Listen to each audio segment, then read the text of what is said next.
All right. Welcome everyone to the Best Damn Podcast. I am your host, John Keene. As always, I want to thank you guys for joining me. Hopefully, you got the camera here. If you guys are watching here on YouTube, make sure to hit the like, give us a thumbs up, leave a comment. Let me know what you think if you guys are watching this live or you catch it on the flip side. And make sure to share this. It helps me to get it out there. That way, new people can find me and new people can see me. So tonight we have a really cool one too. And if you'd like to donate, support the channel, you can do so by going to PayPal, Cash App, Facebook Messenger, or joining us over on Patreon. I did make an announcement in the last video that we're going to be moving most of the content that we have here on YouTube, on both the YouTube channels. What's up, Ali? Nice to see you, bro. We're going to be moving most of the content that we have here on the YouTube channels over to Patreon. I'll try to keep as much if I can of it like for free or whatever, but because of the nature of the content that we've done, for one, it's just gotten us demonetized and heavily censored. So the only way that we can really kind of protect ourselves legally now is by getting people to join a membership. And I do have a free membership option over on Patreon. That way you're actually choosing to, partake into the content and check it out and listen and all that good stuff. I do want to say thank you to everybody for joining me. If you're watching this in the chat, please hit the thumbs up. It helps with the algorithms. Tonight, we're going to be looking at extraterrestrials, prison planet Earth.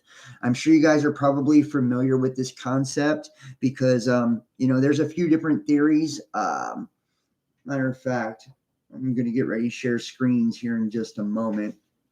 But some of the more prominent theories is the Silurian theory, as well as the zoo hypothesis. And, these are just different theories that basically state that humanity was put here, placed here, seated here on planet Earth by an extraterrestrial race, right?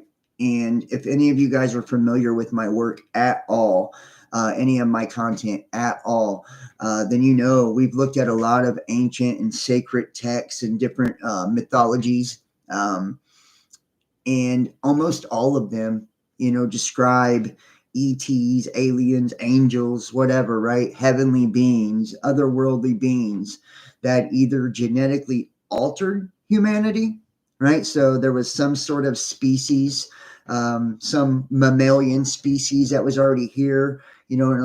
I've kind of, theorized that it's probably something akin to like Neanderthal or something like that. This before the giant shift, in humanity to Chrono-Magnus.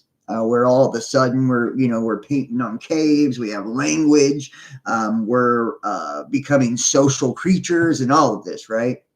And then we've seen different things as far as like genetically when it comes to, scientific, as far as like the telomere effect. You guys are probably also familiar with that if you've, watched my content where, and you look back in like the book of Noah, or if we go even further, the original of the flood, and that's the Sumerian tablets, Vaya Sudra, where, it said mankind, the spirit of God shall not reside in mankind or abide in mankind forever, right? So our days were shortened to 120 years, and scientists have studied humanity and our telomeres, which are like responsible for us to be able to regenerate, right? And live longer, appear to have been altered, right? Cut off to the point to where, we literally can't live past 120 years. I mean, no matter how good we take care of ourselves, it's like something didn't want us to.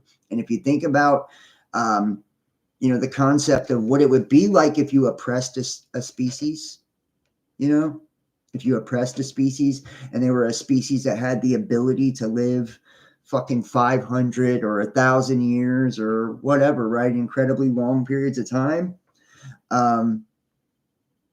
shortening their lifespan, would keep them, especially if they had went through some sort of cataclysm, catastrophe on planet Earth. And we know that through soil records, that in fact has happened, right? There's been floods, there's been volcanic eruptions, there's been, ice ages such as the Younger Dryas, and all of these different, catastrophic events, that appear to have really set, humanity back quite a bit, as far as like technologically and our knowledge, and our ability to to take care of ourselves. We had to relearn agriculture and metallurgy, and studying the anatomy and the medical field and all of these different things. We had to relearn it because all of our knowledge was lost. In a lot of these ancient texts and these mythos, they say, that there was this period of time where humanity became evil, or the Tower of Babel, right? We tried to overthrow God. And if you think about it, if God is, and we know, if you've watched this channel, that according to the biblical text, God is Elohim, right? Or Anunnaki, if you look at the Sumerian, or, insert any other deity, Olympians, Asir, or whatever, depending on the mythology that you're looking at. But these are created beings, man. These are fucking created beings is the point. Not creators, or created as well. And, it appears as if they have altered us. It appears as if they, acted as judges upon humanity, deciding whether we live or die, whether we're worthy of progressing, or, anything else. So, and if you guys are watching in the chat, I would like to know if you guys can hear me and see me good and all that good stuff. Hopefully everything is working fine. But they're and look at the Elohim. If we look at the Hebrew translation, I won't go through all of this. I've got government documents we're going to look at, as far as like unidentified flying objects, unidentified aerial phenomena is what it's called now. Extraterrestrial biological entities, and all these different government reports and sightings where the government itself has documented these things, such as Project Blue Book and a million other things, right? And I have, different videos, and we're just going to kind of look at like the evidence to see if because there's many people, especially, thank you so much, Teresa, I appreciate that. There's many people that have told you along the way that this is it's a scam, right? That there is no such thing as aliens, that this is, that the government, it's another false flag or another crisis event, that they're going to use for this false alien invasion through what is it, Project Bluebeam or whatever, right? Through holographic technology to fake alien invasion. That way they can institute this new world order or one world government, this totalitarian slave state, and we've heard, like a multitude of ways that they could accomplish this. And we could even go back to, Ronald Reagan when he, implemented Star Wars, which was the satellites around the Earth for defense against nuclear weapons, right? Strategic defense against nuclear weapons. And what that's actually turned into, today, these defensive measures have actually become defensive measures and precautions against the people themselves, right? The citizens of these countries that launched them up into the sky, these satellites. And if you think about that, it's just been used to implement a surveillance state. So it's really not outside of the realm a possibility, to come to the conclusion that, that they would be willing to create some sort of, event like what, we're talking about with the Project Bluebeam, so, especially to seize more control over the population and implement a police state. If you think about, 9/11, right? And you think about all of the school, bang bangs and, COVID and the war on drugs and the war on terror and just all of these things. Anytime it's like in the name of safety and security, it ends up being something totally, totally different than what we're being told. And it's a problem, reaction, solution where, they present a problem, anticipate our reaction, the population's reaction, so they can implement a particular solution, that they already had waiting in the wings for us. Ali asked, how do you think they'll play this card, brother? Many scenarios and narrative possibilities. It's a really good question, Ali. And if you guys have not checked out El Peso Ali's YouTube channel, his Instagram, he does incredible work. He's got a Truth is Resonant series. It's just it's amazing. It's really enlightening. I think a lot of people that watch my content would definitely enjoy that as well. Yeah, bro, if I'm really being honest on how I think they would go about this, I think for one, we're already in the midst of this, right? If you guys have ever studied the modern day father of Freemasonry, Albert Pike, right? And his letter to Mazzini from 1871, the 3 World Wars, where he describes the outline of how they bring about this utopian dream of the New World Order. And it's through world wars, right? And the final world war being the social cataclysm that we see now, where they pit the nihilist against the atheist against Christians and conservatives. And you see it now. It's this game of divide and conquer to keep everyone divided, fighting against one another. And it's been very, very effective. While they are collapsing the system around us and essentially, manipulating all the mechanisms into their favor, right? And think about COVID and just how not only divisive that was, that entire deal, but how damaging that was to society, to the collective psyche of people. And how much, bullshit and horseshit was associated with that. To this day, half of the people, believe that whole thing was not what it was made out to be. And that, that was psychological warfare operation, being delivered to bring in this one world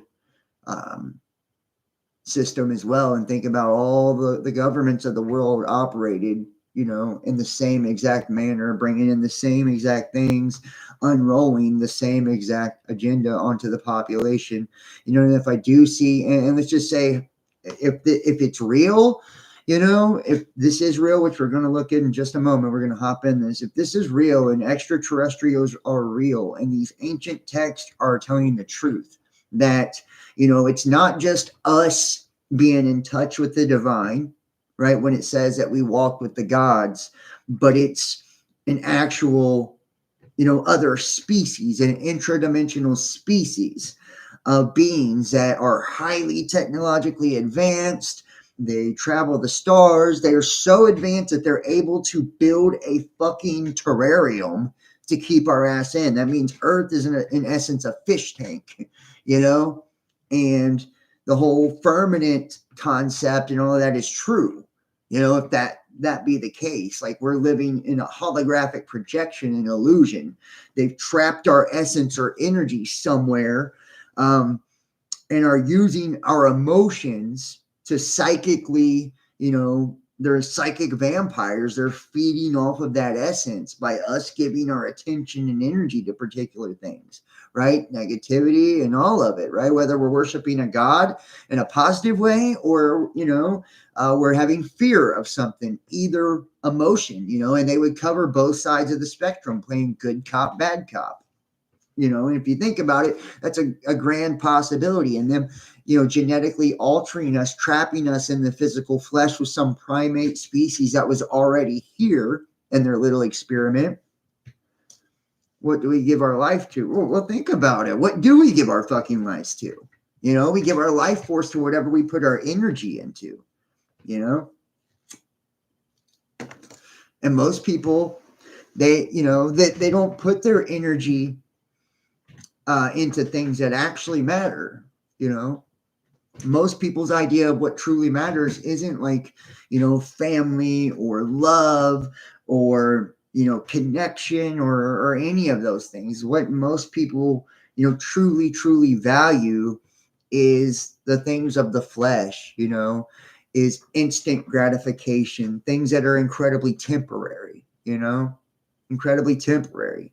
And that says a lot about a person's character. It says a lot about the nature of a person that is that way. And we've been engineered to be that way. People think that they're thinking for themselves and that they're free minds, but they're actually not, right? They've been programmed to believe the things that they believe, all of the things of the world have been glorified, the consumerism, the materialism, right? Sex, drugs, alcohol, right? The nightlife, all of these things, have been pushed down their neck as like, this is what fun is, and this is what matters. And it's like keeping up an appearance, people feeding their egos for what people think of them outside of themselves. And for two, people only having a reality that's no bigger than themselves. It's a self-serving reality where it doesn't matter who they hurt. It doesn't matter, you know what I mean? Like how anyone is affected as long as they're getting their way, right? And they're serving, their carnal desires, their lower nature, and they've learned, most people that live in this way justify this way of living and justify this way of life, however they need to, and this is like when you see people that, harm people and hurt people, kill people, they always say that the person like deserved it, or, you know what I mean? Like, when they take matters into their own hands, and take life away from other people, or, people when they're unfaithful in relationships, they'll find some way to justify why the partner had it coming, you know what I mean? Like no matter whether they were good or bad partner, like the things that we do to one another, is essentially what we do to ourselves. If we truly loved ourselves and we truly respected ourselves, we would never be able to disrespect or, show anything other than love to others as well, And if we see this, and if things are the way that they are, the government has absolutely no control or no say in this. And this could be why you see our governments and the governments of the world basically turn a blind eye to all of the UFO sightings and shit like that, abduction reports. It's because what are they going to do about it? What are they going to do about it? Honestly, if the governments of the world have found out the truth, and that the truth is we've been genetically modified, that we live in a fucking glorified terrarium, right? And aliens have trapped us here in these physical bodies in order to feed off of our energy, that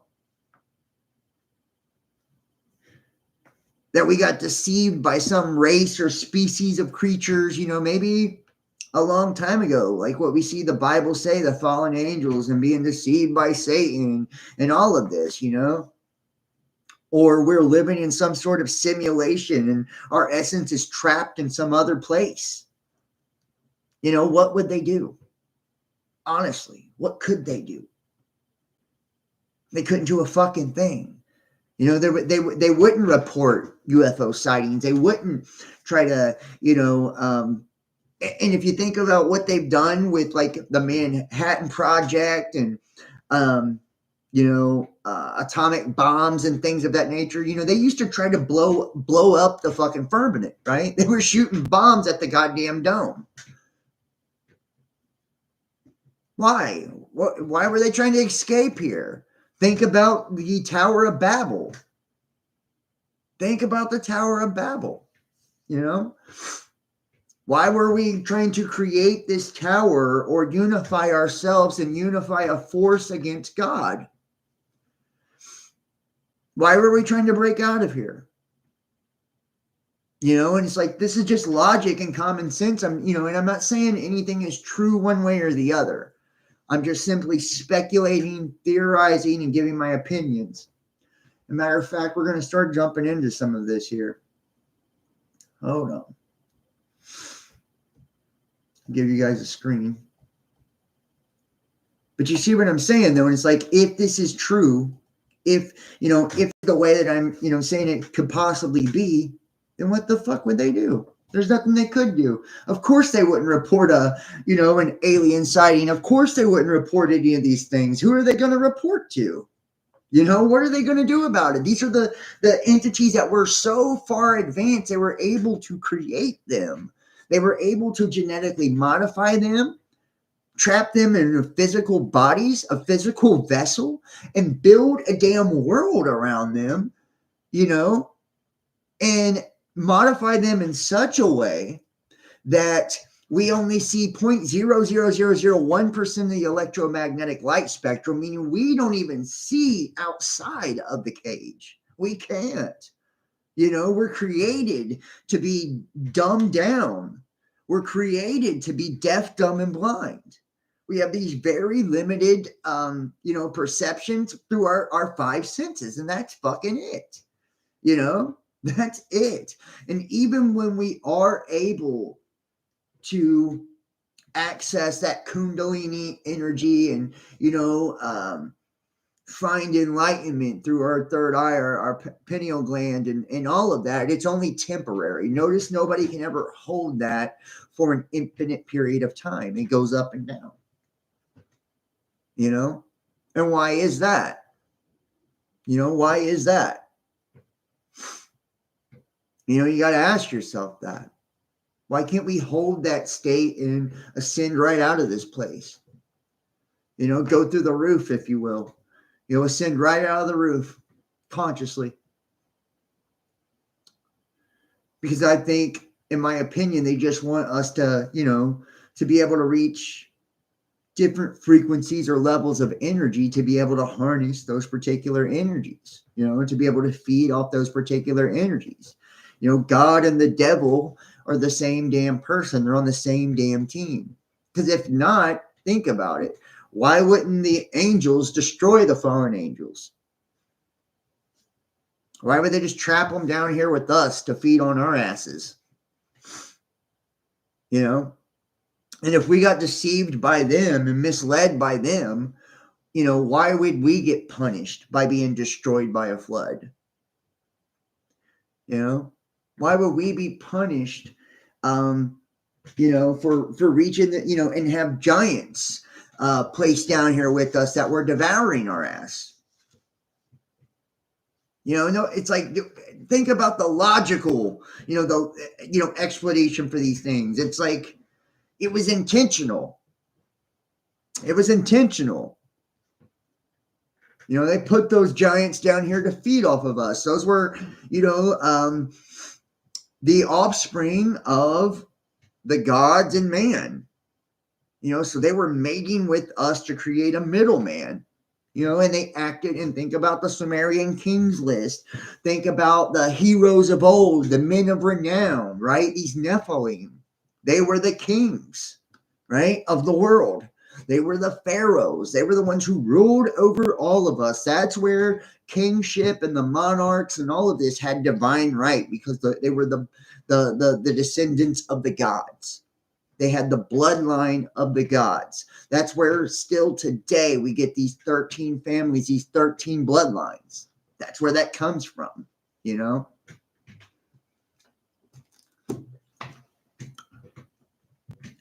Now, we're going to take a look here. And this is, to me, and And just to kind of like, and I know it's a long-winded version of answering your question, Ali, but and let's just say hypothetically, and it's nice to see Ali, Teresa Lee, Kathleen McKay, Backass Words, Weird World. I appreciate all of you guys. I really do. Let me fix my chat here. There we go. Sally Puller. But, it's like, if it is a hoax or whatever, if it is, this elaborate, bullshit that they're using to implement the New World Order and unite humanity against this alien threat and Project Bluebeam and all of these things, like we've been told by people, theories have emerged. That it makes sense, but that to me makes far less sense than it just actually being true at this point. Because have you ever noticed? I mean, and think about it, and if they were going to fake some sort of alien invasion, yeah, of course, that would be the way they do it. We know that, through chemtrails or whatever, these planes are dropping nanoparticulates throughout the sky, right? Which they have the ability to be able to refract and reflect light, and bend light and even make things appear invisible and all kinds of shit. I've shown you guys the abstracts on those things,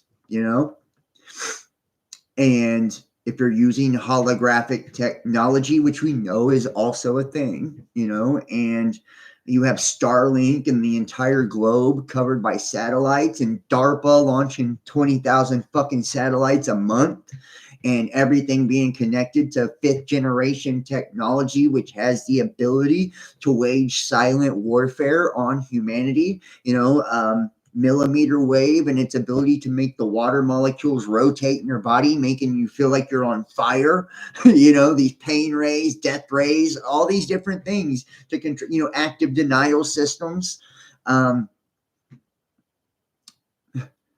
Yeah. They have the technology to kind of back it up and make it appear as if it's alien. We could say that. And then, they could, whatever damage is done, they could blame it on, alien races instead of the governments itself.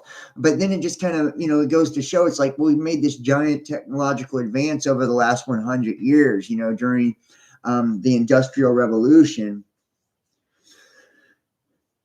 During the Industrial Revolution, and yes, does it have something to do with us shifting into the Aquarian age, and that as we're coming to the end of the age of Pisces and shifting into this age, we always know that, human consciousness, it peaks, right? And the Aquarian age is about, technology. That's that type of astrological energy for technology and advancement. But at the same time, why do these cycles in these ages, we only, hit the peak of consciousness at the very end of them before we're destroyed, before they reset the earth? Why are these cycles that we see experienced here on Earth where they happen to global resets? Think about World War I, World War II, and then like we said about World War III, Albert Pike, this social cataclysm that's taking place that we're in the midst of now, right? All the silent warfare, where we've watched all the governments of the world, have these coups, worked against them, and it's really psychological warfare against the populations, by presenting them with a version of reality that's not true, getting them to, in essence, manifest the version of reality that the controllers, and manipulators want it to be. We've went right along with it, and they've always tried to create and paint the illusion that they are all powerful. The governments of the world have, right? That they can do anything. They can control minds. They can, they can do anything. And a lot of times they can control the weather. They can, right? And we've been programmed to believe that there's nothing they can't do. There's nothing they can't see. There's nothing they don't know, right? They're all powerful. They're God. In essence, of most people, the state has become God, and that's part of the 10-point plan of the New World Order by Alice Bailey, right? Where they said that, making government God, replacing parents with the state, and destroying morality and just the nuclear family. And we've seen all of these things happen. So is this one big giant elaborate illusion by the governments of the world, these hidden hands of the world, these secret societies and controlling powers, to essentially keep us in the dark, keep us confused, scared, so they can keep control of us and implement this, surveillance state, this police state, right? And grab ultimate wealth and ultimate power, where the rest of us are kind of scrambling around wondering what the fuck is going on, fighting one another, or is this, part of a plan, or is that part of it? But the ones that are doing this are descendants of those bloodlines, and it really is this extraterrestrial fucking terrarium where we're being farmed, and at the end of each one of these cycles, even the Bible says it's a harvest, right? And what are they harvesting?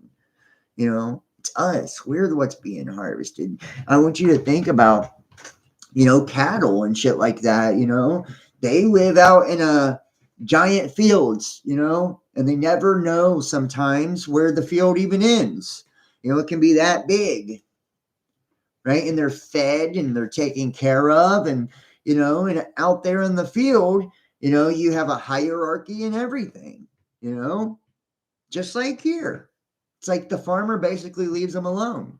Sometimes he'll knock a couple of them out with tranquilizers to go take some eggs and shit for reproduction, just like we hear with the abduction stories about us, And then when it's time for slaughter, it's time for harvest, they don't even know that they're being led to that. It just happens. So I'm just saying, it's, and like I said, all these ancient texts, they tell us that this is how we got here. They tell us that this is what's happening. They tell us we're made as a slave race, right, to harvest, to mine gold, right? And what is gold in the spiritual text? But spirit, it's energy, right? It's loosh. So let's take a look at some of these different hypotheses here. We have the zoo hypothesis.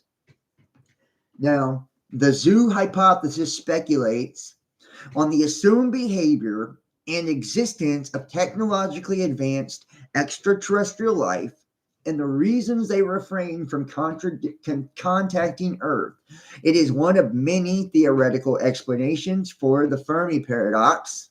The hypothesis states that extraterrestrial life intentionally avoids communication with the Earth to allow for natural evolution and socio-cultural development, and avoiding interplanetary contamination, similar to people observing animals at a zoo. The hypothesis seeks to explain the apparent absence of extraterrestrial life despite its generally accepted plausibility, and hence the reasonable expectation of its existence. Extraterrestrial life forms, for example, choose to allow contact once the human species has passed certain technological, political, and or ethical standards. Alternatively, they may withhold contact until humans force contact upon them, possibly by sending a spacecraft to an extraterrestrial inhabited planet. In this regard, reluctance to initiate contact could reflect a sensible desire to minimize risk. An extraterrestrial society with advanced remote sensing technologies may conclude that direct contact with neighbors confers added risk to itself without an added benefit. A variant on the zoo hypothesis suggested by former MIT Haystack Observatory scientist John Allen Ball, JAB is his initials, is the laboratory hypothesis, in which humanity is being subjected to experiments, with Earth serving as a giant laboratory. Ball describes this hypothesis as morbid and grotesque, simultaneously overlooking the possibility that such experiments may be altruistic. designed to accelerate the pace of civilization, to overcome a tendency for intelligent life to destroy itself until a species is sufficiently developed to establish contact. And I just kind of want to, you know, kind of hit you with something here. And I've heard this, be kind of like a description for some of this. Lab rats, we are. Yeah, I agree with that. I really do believe that's, if extraterrestrials are indeed real, and it's alien civilizations that actually, engineered humanity, created the earth, and it's some sort of terrarium, or habitat for us, like a giant zoo. And think about it, we do create habitats for animals in zoos that are damn near identical to what their, real habitat would be, and our fall from Eden, right? When the gods tempted us, think about that. Maybe Eden was our original home, and that was, we had no suffering, we had no nothing, right? And the introduction of the knowledge of good and evil, meaning we had darkness, put into our essence, right? And darkness is distortion, right? It's vampiric, and this psychic vampire type of, intradimensional entity concept, where, demonic entities, archonic entities, and all these things, these gods, these deities, that was the introduction of that, in our original state. We were taken from that and we were put on the earth, right? And we were genetically modified. Man had to get, his living out of the dust, right? Adam came from the dust and all of this. And if we really and I've talked about this too, like the dust, also another translation is clay or the earth, right? So like when you think about Prometheus, how he molded us from clay, right? Stole the divine spark and placed it in us. Maybe that was taking us from Eden as well, right? And putting us in this physical existence. Or how about the golden age that's referred to, the Saturnian golden age, and Zeus gets mad because Prometheus gave us this divine spark and he takes it away from us. So Prometheus, and this is, the Greek epics, decides to trick Zeus, right? Because Prometheus is Lucifer. He's the light bearer, right? He decides to trick Zeus. And what he actually does when he tricks Zeus is he brings a bull, a Taurus, the age of Taurus, right? So this kind of like, we've got this 6,000 year type of history, which is fucking crazy if you think about it. Maybe that's how long we've been enslaved. Who knows? And he takes his bull and he offers, puts it in two piles, right? And gives the bigger pile to Zeus, the smaller pile to man. He makes two piles and allows Zeus to choose, right? The gods to choose. And of course, Zeus chooses the bigger pile. Well, the bigger pile was garbage, right? It was just all the bullshit from the bull. And the smaller pile was all the good stuff, right?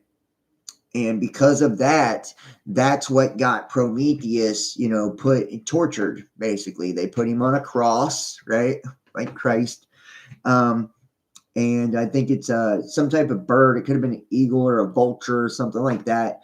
It would come every day and eat his liver, and it would regenerate, right? And happen over and over again. And I feel like that is a allegory too for humanity and creation, if we think about it, right?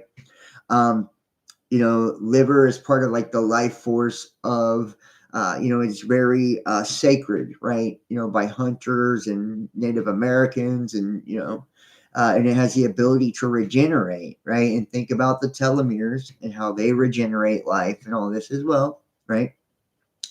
And these cycles, right? it starts over and over again. It's like there's nothing new under the sun. We operate in cycles, and the vultures is something from the sky, a bird that flies. All these gods have bird heads and all this shit, right? And it's something that eats something that's dead, and it's like devouring our energy, and we just we regenerate every cycle, right? It starts over again, and we're being devoured every cycle, piece by piece, through pain, through suffering, through torture, right? And that could be, that's our our enlightened, because of our enlightened state. And if you think about Enki and Enlil, in the Sumerian text, and I'll get in that in just a moment, kind of show you some of this stuff as we go through. You think about that, and how Enki, which is basically it's another word for I am, right? He was Lord of the water, Ea first, and then Lord of the earth. And Enki, in different translations, it means I am, and it's I am who I am, or I will be who I will be, right? And his brother Enlil, which would be like that dark lord, and it says that, Enlil didn't want us to be created, and Enki gave us our essence in a species that was already here on Earth, right? It was like a type of a caveman or a monkey species, basically, right? And the Anunnaki put their essence inside of man, and made us one to create a slave race. And Enlil even says slavery was abolished on our planet. And he said, well, there won't be slaves, there'll be helpers, helpers.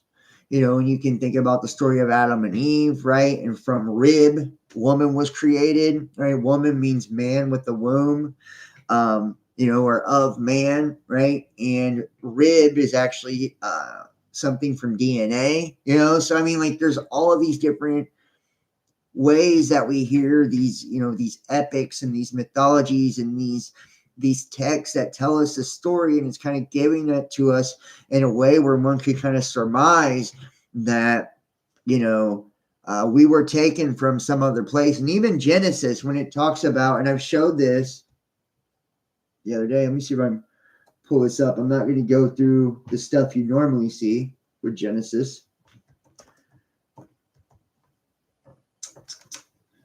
And we're getting to some of these documents. I've got a lot of government documents I want to show, and all that as well. All right. One moment.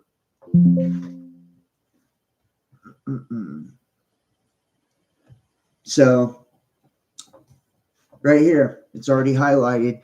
Now the earth was without shape and empty, and darkness was over the surface of the watery deep, but the Spirit of God was moving over the surface of the water. So just think about what's actually being said.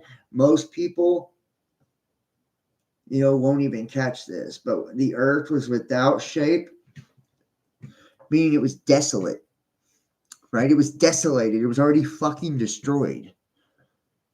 It was already destroyed, and empty, void, an indistinguishable ruin. It was in desolated ruin, is what they're saying, right? It was in desolated ruin, misery, destruction, death, ignorance, sorrow, and wickedness. Now think about that. So I would, and I'd like to kind of just ask you too, your opinion on this. If you're watching at home, you catch us on the flip side. Thanks, Ali. I appreciate you. Nice to see you too, Graceful Heart. I want you to kind of like think about this, man. Not only was the earth already in desolation and ruin, right, when Genesis begins here, and if we go to Genesis 6, we will see where the Genesis 6 conspiracy begins, right? And if you guys join me on Patreon, I do have like 4 different shows I did with the author of the Genesis 6 conspiracy, Gary Wayne, which he just did Genesis 6 Conspiracy 2, just released the second book to that. It took him 30 years of research to write the first one. I also have, videos with Dave Dobbs, Global Witness, all different types of people. So yeah, good stuff. And like I said, I'm moving all my old content over to Patreon, and I do have free tiers, so you can join for free and see some stuff. But anyways, right? So we do know that the earth was already desolated and in ruin, right? This is what it's saying in the book of Genesis, and that there was already darkness there. Nice to see you, Jay Marshall, as well. Good evening. And that there was already darkness there. And darkness, the dark, misery, destruction, death, ignorance, sorrow, and wickedness, right? So think about the theory of the fallen angels, right? They were deceived by Satan, right? Satan, another word for Saturn, right? And we talked about in the last video the Saturn moon matrix, right? This Saturn solar system, that everything inside the bounds of Saturn is controlled by Saturn. Saturn is Chronos, or Father Time. We're trapped in, the illusion of time, right? Within this solar system. Okay. And you think about the fall, right? And in Eden, we were in this perfect state. And if you read the first book of Adam and Eve, it says that when the angels seen us, and I want you to think about this, when the angels seen us, they fell down on their face and worshiped us because they believed we were God. This is the first book of Adam and Eve. That's what says this. Now, I want you to think about that. Why would angels that come from heaven, right? These sons of God fall down on their face and think that we're God, and we were in this androgyne form where we was both male, female. We were, these remarkable beings of light, according to this text, and you think about the first book of Pistis Sophia as well. Sophia being the Holy Spirit, spirit of wisdom and truth and all of this, falling from the 13th aeon, right? 13 in Freemasonry, considered an unlucky number, right? 13 is an occulted number, big time. The 13th constellation in the zodiac is Ophiuchus. Ophiuchus is supposed to emerge at the end of cycles because there is like a tilt on the earth or whatever. And it's the 13th, sign of the zodiac. And it is a man. I'll show you the image of Ophiuchus. Oops, I got this opening twice here. Let me close one of them. There we go.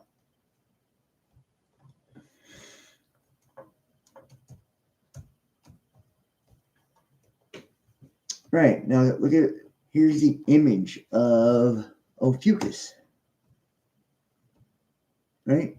Ophiuchus. It's a man. And he has a serpent, right? And the serpent's wrapping around his body. And at the top half of his body, which is his higher nature, right? His higher self, if you will, he's in control of that serpent, that snake, right? He's got a hold of it. He's controlling it. And then in his lower half, the lower nature, the serpent is wrapped around his legs, like strangling his body. It's controlling him, And this is supposed to emerge right before pole shift and the end of a cycle and the beginning of a new one, right? That's when Ophiuchus is supposed to emerge because it's supposed to have some sort of tilt to the plan. This is just a theory, guys, And we do know that the magnetic pole, absolutely. Let's see if I can show you this.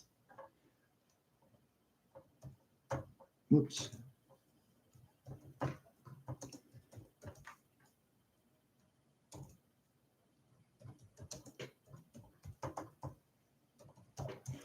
Magnetic pole has migrated, right?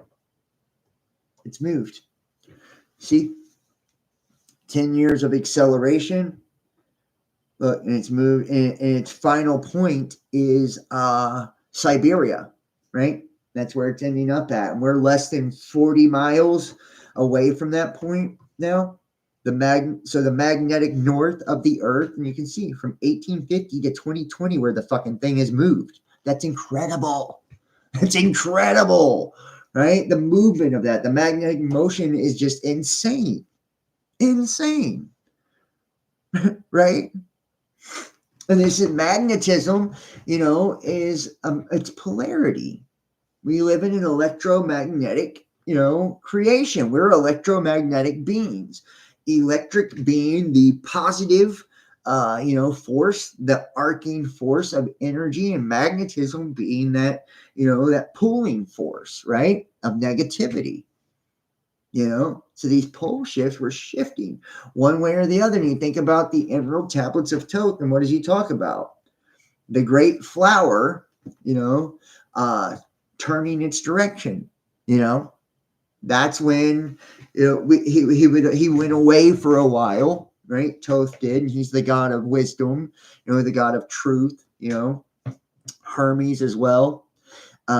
Known in Egypt, primarily, and then, the Greeks, and, he's many books have been attributed to him, and the Emerald Tablets supposed to be these tablets that were found.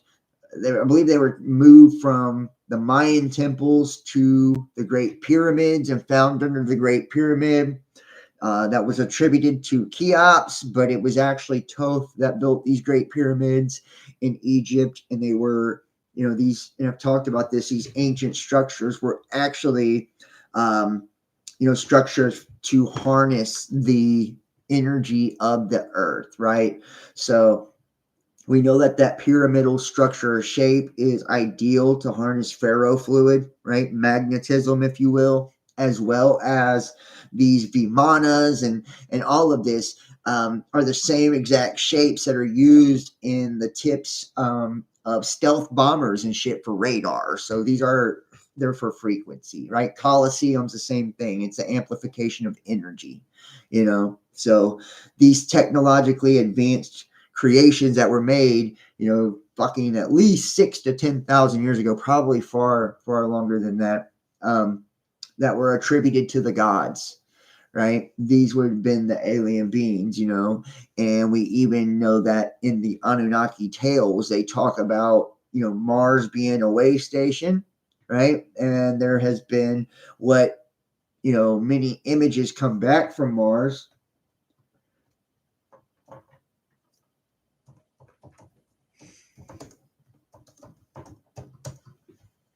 And see pyramidal structures found on Mars too.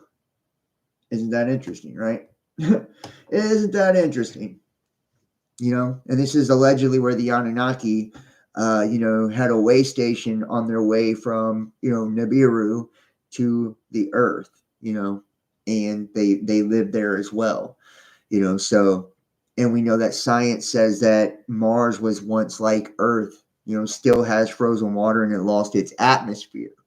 And you think about the destruction of Tiamat, or the planet that was between, Mars and Jupiter, right? And created the hammered bracelet, or, the asteroid belt. They say in those tales that, the Anunnaki, Marduk destroyed Tiamat and all of this, right? And that, the Earth is allegedly, a piece of that planet. So was it in fact, and this is a fucking crazy theory to think about, was it in fact what happened was we lived on this other planet, and it was Eden, right? Tiamat. And that these ancient astronauts came and destroyed that planet, right? And took their essence and mixed it with the hominid species that was from this planet, the conscious species that was from this planet. Probably didn't use any language or anything. They were probably like an all-natural being or entity where they used their heart language and everything, communicated telepathically. Who knows, right? And they took parts of that, what was left of that, right? The earth, when they made like an ark after the destruction. And remember, in the Genesis, it says, right? The earth, which is the domain so named by Yahweh, was without shape and empty. It was a desert. It was desolation, a worthless thing. It was an indistinguishable ruin, right? And darkness, meaning misery, destruction, ignorance, sorrow, and wickedness. What if they destroyed this Tiamat, which was our original home, or Eden, genetically altered us and used, created an ark, Noah's ark, right? Which, Noah would in essence be like one of these Nephilim or sons of the gods, right? He lived for 700-800 years or whatever. Maybe he was one of the last races that lived on this planet. Who even knows? And then they use their essence with ours, and what was the seeds of that planet they put here in this terrarium we call Earth, right? And the animals and all of that, it made us a slave race here. Now we live in this sort of simulation, right? This simulation where they've cut our years short. They farm us, they harvest us at the end of these cycles, for our energy or for gold, and in essence, they say we're not a slave race because they're not standing over top of us. We're helpers, right? Because they needed gold for their atmosphere, right? Meaning they were some sort of species or being, this gold, like I said. And if we look it up, hopefully I can find this.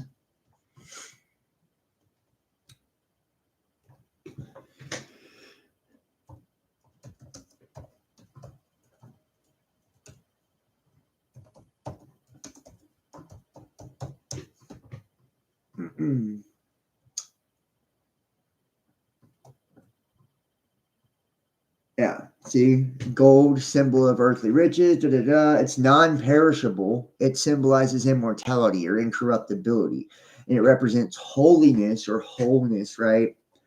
So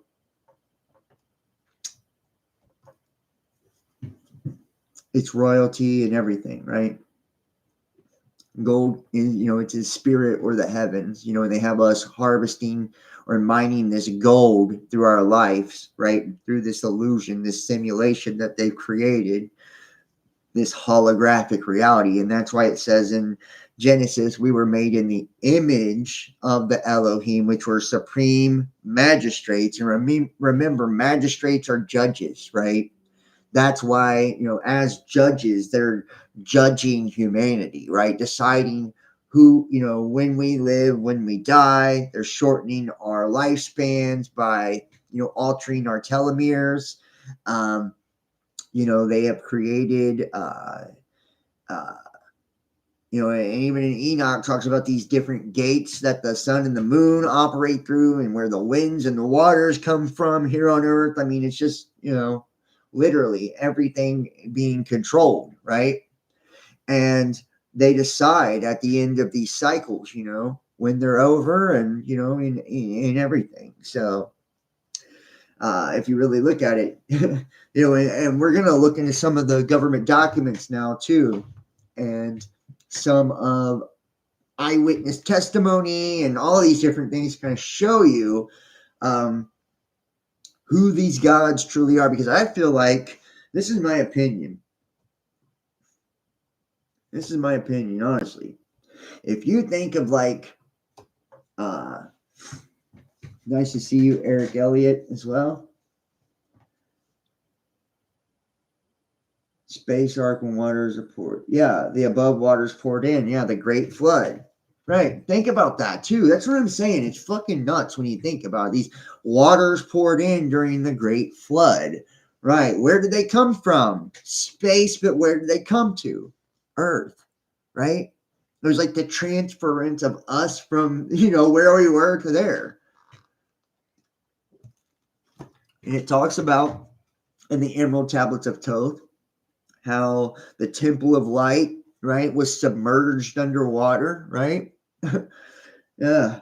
And that Thoth's father, um, Thotme, he was, something from the temple dweller, from the voice that must be obeyed. I mean, it's just fucking nuts when you truly think about this, and that these temple priests were, to preserve his mysteries, preserve his secrets, and that's where these secret societies come into place. And think about it. Secret societies of Freemasonry and all this, what do they do? But it's the Temple of Solomon, who was the wisest man to ever lived, and he used demons to build his temple. Think about what demons are. Demons are masks. They're domains. They're personas, right? You're a demon. I am a demon. We're all a demon. It's our disembodied ego is a demon, right? So this illusion, the little soul, the Ka and the Ba, the little souls are used to build this temple, this slave race, right? In this golden fucking temple, and it's, the Heliopolis, the two pillars, the duality, right? And think about Eden, the fall from Eden by this serpent, which is the caduceus or the double helix, right? And it was introduced by, the deceiver, Satan, the serpent, or the seraph, right? This seraphic species. And I'll show you. And you can take it however you want. People can believe what they want to believe, but I'm just saying, everything's kind of telling us this. Seraphim are celestial beings that appear in Jewish, Christian, and Islamic literature. The origin is originated in ancient Judaism and mentioned in the Old Testament. They're often depicted with 2 or 3 pairs of wings and sometimes called the burning ones or the shining ones, which is also the Anunnaki, or the shining ones, right? Now think about some of the names. In Jewish history, seraphim have names including Michael, Gabriel, Raphael, Jeremiel, Ragiel, Zerachiel, Remiel. Lucifer was once a seraph, but lost his rank and position after sinning. Lucifer, right? The story of Prometheus, and like I said, him being put on the cross and the vultures, eating, from his liver, and it, regenerating every day, right? And think about, all of the symbolism, with the days and, according to, and the sun worship and shit like that we have taking place now. Jesus rose from the dead 3 days later. Is that 3 cycles? Or, what are we being told here? And the seraphs have different purpose: to conceal the angel's face, the face of God. No one looked upon that face and lived, right? And to cover the feet. And remember, the earth is God's footstool, right? So to cover the earth, hide the earth, and conceal us from seeing God, right? And the remaining 2 fly. It's fucking crazy, man. And they're the highest ranking celestial beings in the hierarchy of angels. I'm just saying. Pretty nuts when you start thinking about it. Pretty nuts. And see how they're covering the eyes here in this image? See how the eyes are covered here? Pretty wild, ain't it? And you can see just Mesopotamia, all these different. They're all bird beings. There's the bull right there.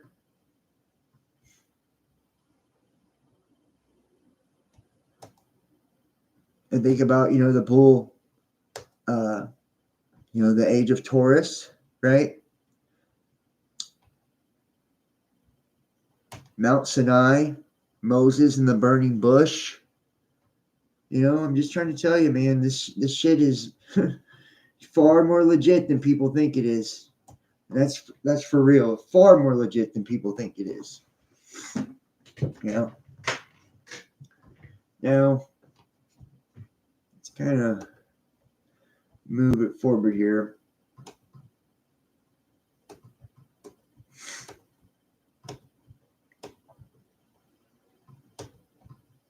Like I said, we have these different theories here, and I'm just going to go through a couple of these, and then we're going to hop into the documents and shit like that as well.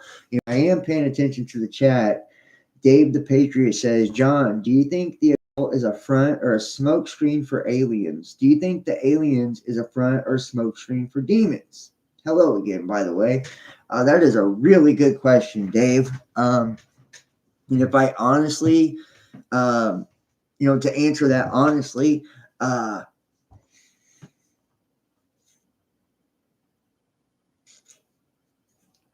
occult means hidden, right? So yes, and I'm trying to understand exactly what you mean by a smoke screen for the aliens. Do you mean as in like these occult teachings are intended to deceive us, by these aliens? Because that's what some folks believe, that the occult teachings are in fact perverse teachings, and that they're not the truth, and that they'll mislead people and deceive people and teach us to worship, angels and, these aliens and shit like that. So, I mean, there is that perspective of it. But I do believe that, I do believe, though, that let's just say, and we're going to, hypothesize a lot of things and theorize a lot of things tonight. But let's just say that, in theory that the aliens are real. They are these fallen angels, these seraphim, like fake occult, actually controlled by aliens. I would say that. I would say, if it is fake, then yes, it is controlled by aliens, absolutely, and it is um, to pull you away from God. Yeah, and some people do believe that, that it is just to pull you away from God, to get you to worship yourself, essentially indoctrinate you into the very beliefs that they have, right? And if you think about a fallen species, right, one that deceived us out of our birthright already, right? Because we have fallen from fucking, Eden, and we've fallen from heaven as well, right? Whether we're the fallen angels or we're just mankind, either way you want to look at it, we've fallen. We were tricked. We were tempted. We failed also. And a lot of the occult teachings, do end up in like the worshiping or veneration of Lucifer or Satan. Misery loves company. Isn't that the truth? Misery loves company. A lot of the occult teachings do end up in the veneration of Lucifer or Satan or worship of the self. And remember, the Bible says not to worship false idols. And an idol, according to Genesis, we are the idol. A phantom, projection, an illusion, an idol, a resemblance, right? That's us. That's according to, the etymology of these words, Or, you could look at it like this too, that the occult is actually, the reason that it's hidden is because, once you dive down these rabbit holes, you actually begin to, it's not that exoteric, worldly indoctrinated perspective, right? We know religion, or yes, we are a false idol, unless, and here's where this gets so crazy to me, and I don't want to confuse people or anything, but I'm trying to look at both sides, of the coin here. In Genesis, and I'll show you just real quick, and people have seen it a lot, but right, let me show you. Right here. God said, let us make humankind in our image, right? And image means a phantom, an illusion, a resemblance, a representative figure, an idol, right? It's a shade. It's a shade. You know, it's fucking crazy when you think about it. We are a shadow down here, you know, a shadow of our true essence, our true self, our angelic or spiritual or light essence. You know, we're human. We are a light being, you know, and it is our spirit that animates everything, you know, and this is a representation of us, you know, and through our DNA. And just think about this. What if DNA has nothing to do with us at all? What if DNA is in fact the angels? You know, that's what they have. You know, and it's them mixing their DNA with our light essence that has us give, physical form, you know. And if you think about how everybody's genetics are individual, including we all have individual electromagnetic signatures as well, you know, our finger prints, the tops of our head and everything, right? It's all individual, right? No two are the same. Our eyes, all of it, right? And they are electromagnetic signatures, right? So they're signatures of our frequency, right? And our DNA is a code or a genetic code that is a match to our frequency, our essence. And that's why my soul can't jump into your body because it doesn't line up, right? My aura is an example of that electromagnetic signature or frequency, you know, and it is made up of my astrology, right? The astrological placements and prominent energies that were aligned and in place when I was conceived and born, as well as the numerology, meaning the numerical code of my birth date, and the my name, you know, which is my mantra. You know, it's affirming my identity because every name has meaning as well, you know. And it's in essence an affirmation every time it's spoken. It's a mantra for our identity, you know. And it is the illusion of separation, all of these different attributes which make up the algorithm of our individuality, our ego, our lower self, you know. And what if that is what has been mixed with our higher God self, you know, that's unified, you know. And on Eden, we were, you know, this one unified species, you know, and that's why this universe is you inverted, right? It's us being perverse and flipped inside out, right, into a negative polarity, or, you know, a distorted version of our essence. That way these lower dimensional species and entities can feed off of our energy, right? And through the religions which, you know, I will show you. Let's see if I can find the meaning I'm looking for here for religion.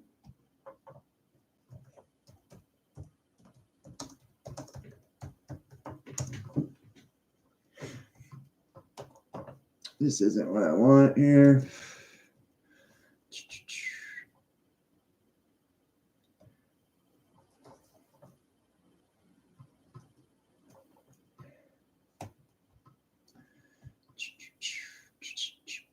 Let's see where it's at here. Well, yeah, worship, cult, adoration, devotion, which, you know, in essence, what it is though is, for, you know, religions are a series of rituals and practices and all this and beliefs, right? That way we hold on, you know, to the knowledge that we were given, right? So we practice it out in beliefs and rituals. That way, even the people that don't have an understanding of things are able to practice this through the exoteric, you know, world religions, right? And these religions are designed to give reverence to these deities and these entities that we call God or the gods, you know. Is to keep us in line with them spiritually, right? Because we're in essence giving that energy, or, you know, every time we venerate these deities, you know, that's why when you give yourself over to Christ, right? You literally give yourself over to Christ, right? Think about when you go into church, you know, you say, when you're being saved. You're like, I give myself over to you. I acknowledge that you're God. And you know what I'm saying? That you died for me and all of this, right? You're making this profession, and our word is bond. You know, in the beginning was the word, and the word was with God. Our language is what actually makes us conscious and ties us to this reality. It's that, you know, it's a thought first, you know, then it becomes emotion, energy, emotion. It can be fed off that way. Those emotions given off either attract or repel particular energies or entities, or we speak it, right? We're speaking that frequency out, and we're attracting or repelling things that way. You know, or we're writing it out, we're attracting or repelling it that way. We are creative spirits, period. We have this amazing ability, you know, and when you think about why the fallen angels, you know, or these deities are jealous of us, it's because of that, this creative essence, right, that we have. And it's being manipulated here on earth, you know, because maybe they don't have it, and it's being transmuted or transfigured into a lower, you know, energy. And think about it. We see 0.0001% of the electromagnetic light spectrum, meaning we're completely blind to 99% of creation. You know, we look outside of the firmament, you know, and what do we see? You know, it's this veil, right? It's obscured from us. It's occulted from us. And space looks black to us, right? It's the darkness of space, meaning we're blind to it. We use 10% of our brains at any given time, meaning we have a governor on our minds to keep us from accessing all of our abilities. Our telomeres have been altered to keep our lifespan short, you know, and then think about how we are attacked. Leading straight to a pond or lake. End of the quote. Think about how we are attacked in every aspect of our life, right? Poison our air, poison our water, poison our food, poison our minds, right? Our music. You know, music is a form of hypnosis, right? That's what your body dances in a specific way. You're being hypnotized, right? And your body is getting in sync to the vibration when you're dancing to music. You know, whenever you're watching something, you know, you're being programmed by watching a television program. You know, that language is speaking things over your life. You're binding yourself to whatever you're listening to and hearing and all of this, you know. And knowledge is power, and that's why it's so important, you know, for them to censor everything and silence everything and cancel everyone. Because if you're empowered with this knowledge, and think about it, in the Bible it says, for lack of knowledge surely my people will perish, right? Meaning if you had this knowledge, the more knowledge you have is the more information you have. You have access to information in order to make better decisions, better choices, to understand things, to have gnosis, right? A deeper depth of understanding and wisdom to make the right decisions and the right choices. And you wouldn't decide to participate in the system anymore. You wouldn't decide to give your energy and time and all of this to things that no longer matter or that shouldn't matter. Because once you become aware, once you become made, you know, made aware, and you have knowledge of something, then you're accountable for it. You're responsible for your actions. You're responsible for your choices. You know,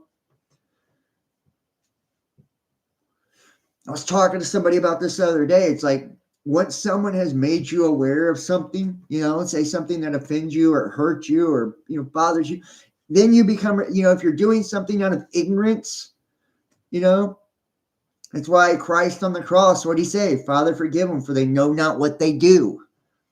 Father, forgive them, for they know not what they do. He was talking about us. We don't know what we're doing. To one another, to ourselves.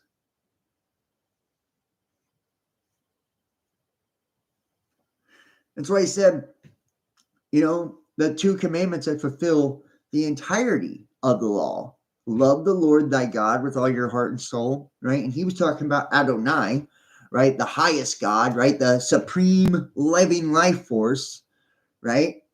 Love the true spirit, Holy Spirit, the living essence with all your heart and soul, which to do that means to be in service to all living creatures, right? It means to live by truth, by love,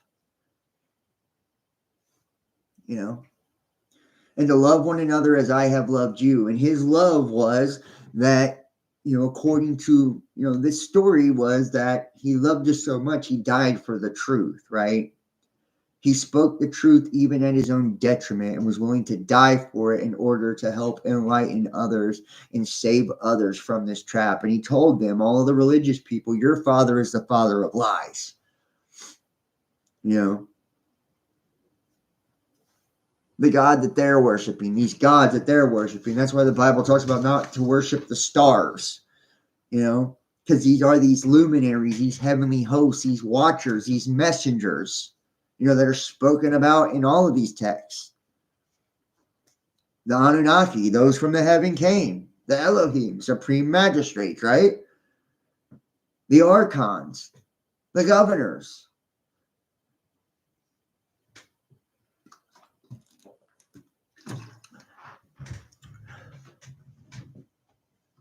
And we think about the occult too, it could also be that the reason these bloodlines, these specific bloodlines, have the. Thank you, bro. I appreciate it, man. I appreciate it, Dave. I'm glad you enjoy the content. But think about it. The reason that these bloodlines and the rulers of the world have access to these mysteries, for one, they are initiated into the mysteries, right? And these initiation rituals, a lot of them bind them to one another and bind them to the deities and entities that are empowering them. You've heard of selling your soul. I did videos on, it is called Le Grand Grimoire, and it's a clavicle of Solomon, right? And it is another, it's also called something of Lucifer too, is another name for it. But it's actually called Le Grand Grimoire, the clavicle of Solomon, and it's a dark fucking book. A dark, dark book.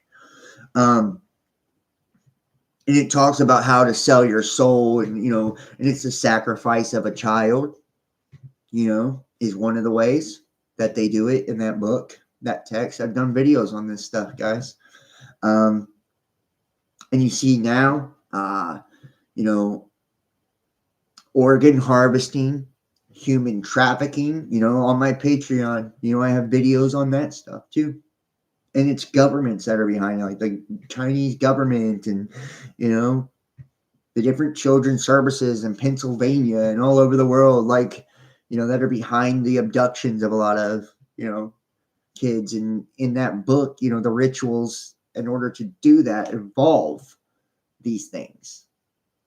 It's not just a coincidence, in my opinion, That's why I've covered the stuff I have. And a lot of people think that I'm evil and, think that I worship Lucifer or Satan or whatever, because, I've changed the way I see things over the years because I've learned so much more than what I knew when I began, and I still believe in God and still love God, like I believe in good and,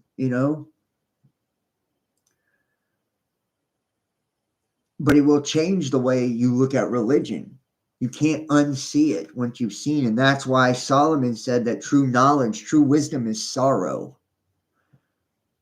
It's sorrow, because once you start to understand these things, it's sometimes it's downright depressing. It is. It's like once, and I can just give you just different examples, like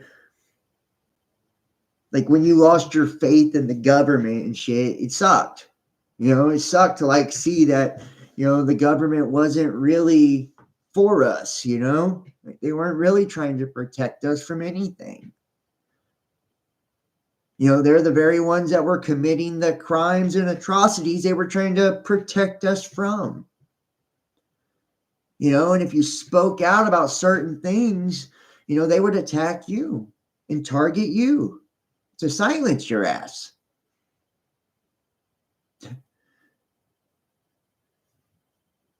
No matter if you swore an oath to protect them or not, or serve them or not, they didn't give a fuck. And they would take people out too, and have. You think about that. It's like, damn, that's disheartening as fuck. It makes you lose faith in the system. And then religion too. You start to understand all the religions go back so many thousands of years, and they're all the same stories. They're all the same, and they derive from the same books, the same mythologies, the same text. And that all of it is, astrotheology and different forms of symbolism, and, and that what you get in the world religions, especially the big three, is a false version of them. And when you start to study the occult, there's a reason it's hidden, because it will empower you. It will empower you, and power corrupts people. It corrupts people. It's tempting. It's tempting. And that's why the knowledge of good and evil is to be like God, right? It's what it was, remember? And what did the serpent say? He don't want you to eat from that tree because he don't want you to be like God. He don't want you to be like him. Right? The tree of the knowledge of good and evil. Right? Now the tree of life and the tree of the knowledge of good and evil. And they're two different trees, but attached together. It's a mirrored image. One tree is pointing up, one's pointing down. As above, so below. The Star of Thelema, the Star of David. The Keys of Solomon. And you start to understand these things, and it's fucking... And remember, he says, when you eat from that tree, surely you will die. Surely you will die. And it's true. It's true. If humanity was in fact in this Edenic state of perpetual immortality,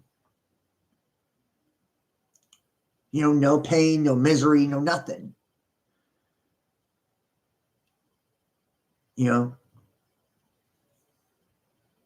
And he says, surely you would be like God. Now think about who God was. Was they talking about the creator of the universe? No. God, in every, 99% of the Bible translates to supreme angels, supreme magistrates, Elohim. And even when it says El, it means the lofty one, which is another word for Anunnaki, right? Those from the heaven came, the lofty ones, right? I could go on and on. Even in the book of Enoch, the watchers, the messengers, the princes, great princes. These are angels, archangels, luminaries, heavenly hosts, seraphim, cherubim,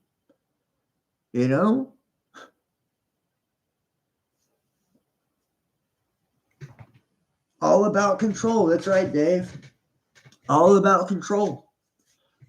And then you see the apple never falls too far from the tree, does it not? Remember, these archons are there. Another word for them is governors, right? They're the rulers of the reality. They are the governors. These planets, these 7 planetary entities. Meaning they're the lords. They lord over. That's why he's Lord. They always say Lord God, right? They're lords, lording over us. And think about that. Government. It's a system of control to control. It's government, mentality, our minds, controlling our minds.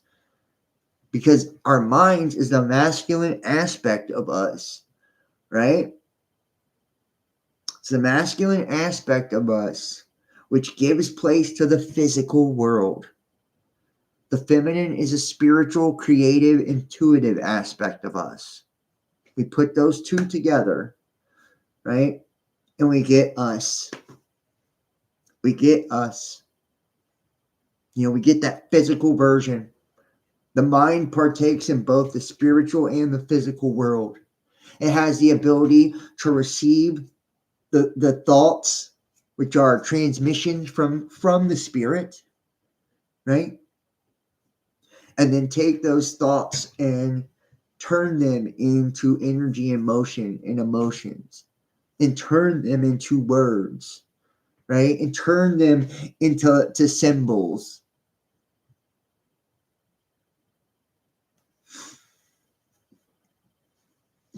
Nice to see you up door 73.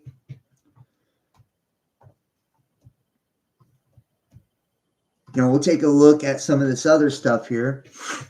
This is a list of some of the alleged extraterrestrial beings or entities. And I do want to ask everybody to please hit that thumbs up, hit the like if you're in the, the chat here. That really helps me. And if you are not subscribed to this channel, please subscribe to this channel and click all on the notification bell. And I am going to also tell you we have some cool things going on right now on Patreon. Patreon is becoming my main platform now. I have a free tier on Patreon, and I do have free content on Patreon, and there will be lots more free content on Patreon. But all of my private content and uncensored content is on Patreon itself now. They've changed the way that it works quite a bit. And I am moving my catalog from all my channels. You can subscribe to John Keen, which it's youtube.com, John Keen 33. Best Damn Podcast 2, which is youtube.com, Best Damn Podcast, or the main channel, Best Damn Podcast Official. My back catalog of content is being moved all to Patreon. And I also have private playlists, which is, the Forbidden Occult series, Mysteries of the God series, the Necronomicon series, the Gateway Process series. I've done so many cool fucking series that are just some of my best and greatest work.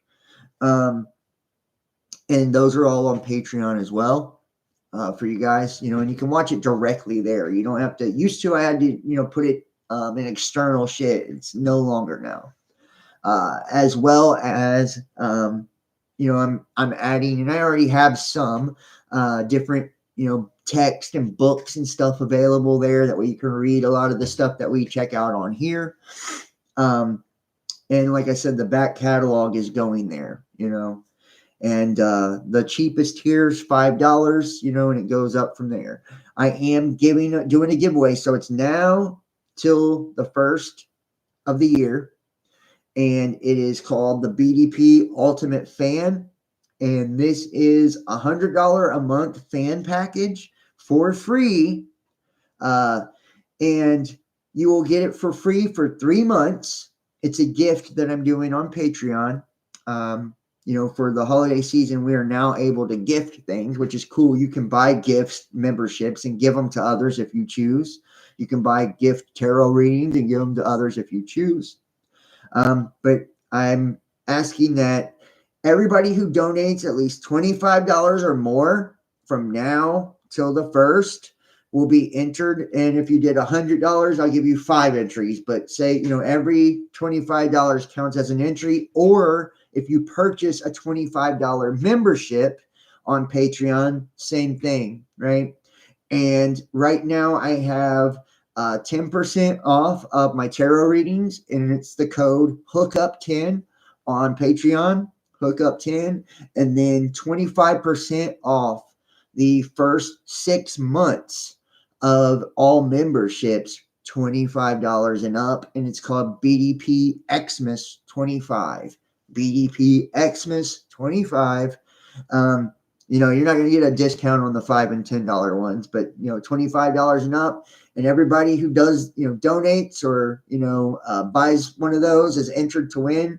And once I have enough people Then I'll announce a winner if it's before the first or not, at the first. And you will get 3 months free of the $100 a month, meaning you get all of the content. You can watch any of the old uncensored content, my entire library of content. It's yours to watch. As well as you will get a free hoodie, and a free t-shirt, so you'll have to put in your address and your size and all of that, where you want it delivered to. And you will get a free tarot reading as well that you can book through the site, and a $25 membership for 3 months to give to another person. So, I mean, it's literally like over a $500 value, so for $25, you got a chance to win it, and not a lot of people donate, to content creators these days. So I'm telling you, you got a really good chance, and maybe I'll do more than one person. I don't know, but we'll see. At least one person will win that. I might do a couple. I might even gift a couple of memberships to people that just donate, from now till the first. So there's that. Those are the discounts as well. Check those out. Like I said, if you're watching on YouTube, subscribe to the other channels. I just got my channel, John Keene, back as well. I'll be posting there too. Follow me Instagram, Facebook, Twitter. All the links are in the description. I also put them in the chat at the very beginning, and I'll pin them at the top of the comment section, whatever platform you're going to see this on. Let's get back to the content. And like I said, I just wanted to say thank you to everybody for joining me. So this is the list of entities that we have. And it says the Flatwood Monster. I've never heard of this. And I'm not going to go through the entire list. I just want to show you some of them.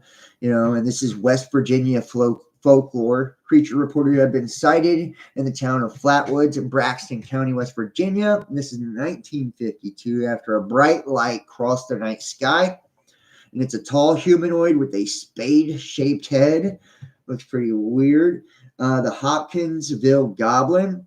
And this is an encounter claimed with the beings that occurred near the communities of Kelly and Hopkinsville, Christian County, Kentucky. This is 1955. It's a diminutive green humanoid, small greenish silver humanoid, little green men. Right? We've all heard of the little green men.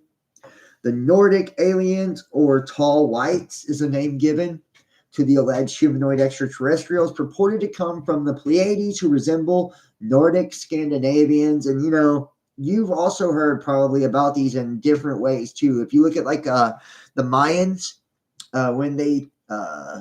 when the Spaniards came, right, during the Inquisition, they actually thought that it was these guys returning, right? Because Quetzalcoatl was a tall white entity. He was a tall white guy with blonde hair and blue eyes, right? So, when a lot of these, people were coming there, they thought that, it was them returning because they had these giant fucking ships and, so, and remember, these spaceships were considered to be boats of the sky in essence, right? And they sailed the seas of the heavens, right? The Great Sea, right? And, it kind of makes you think too, as well, and see they were connected with Pleiadians, the Venusians as well, right? And I want you to kind of think too, during these ages, these cycles, like the Taurian age and all of this, right, where everything was Venusian, right? It was, everything was written on copper, it was of Venus, it was the divine feminine, right? There was a lot of the Venusian worship at that time, Pleiadian worship at that time. And you've seen it making a reemergence now. A lot of groups of people, and I've talked a lot about it. People hate me for it, but they hate me for a lot of things, so I don't really give a fuck.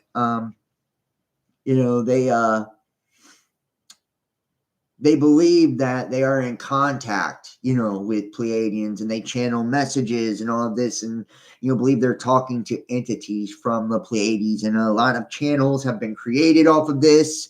What is it? Trying to think.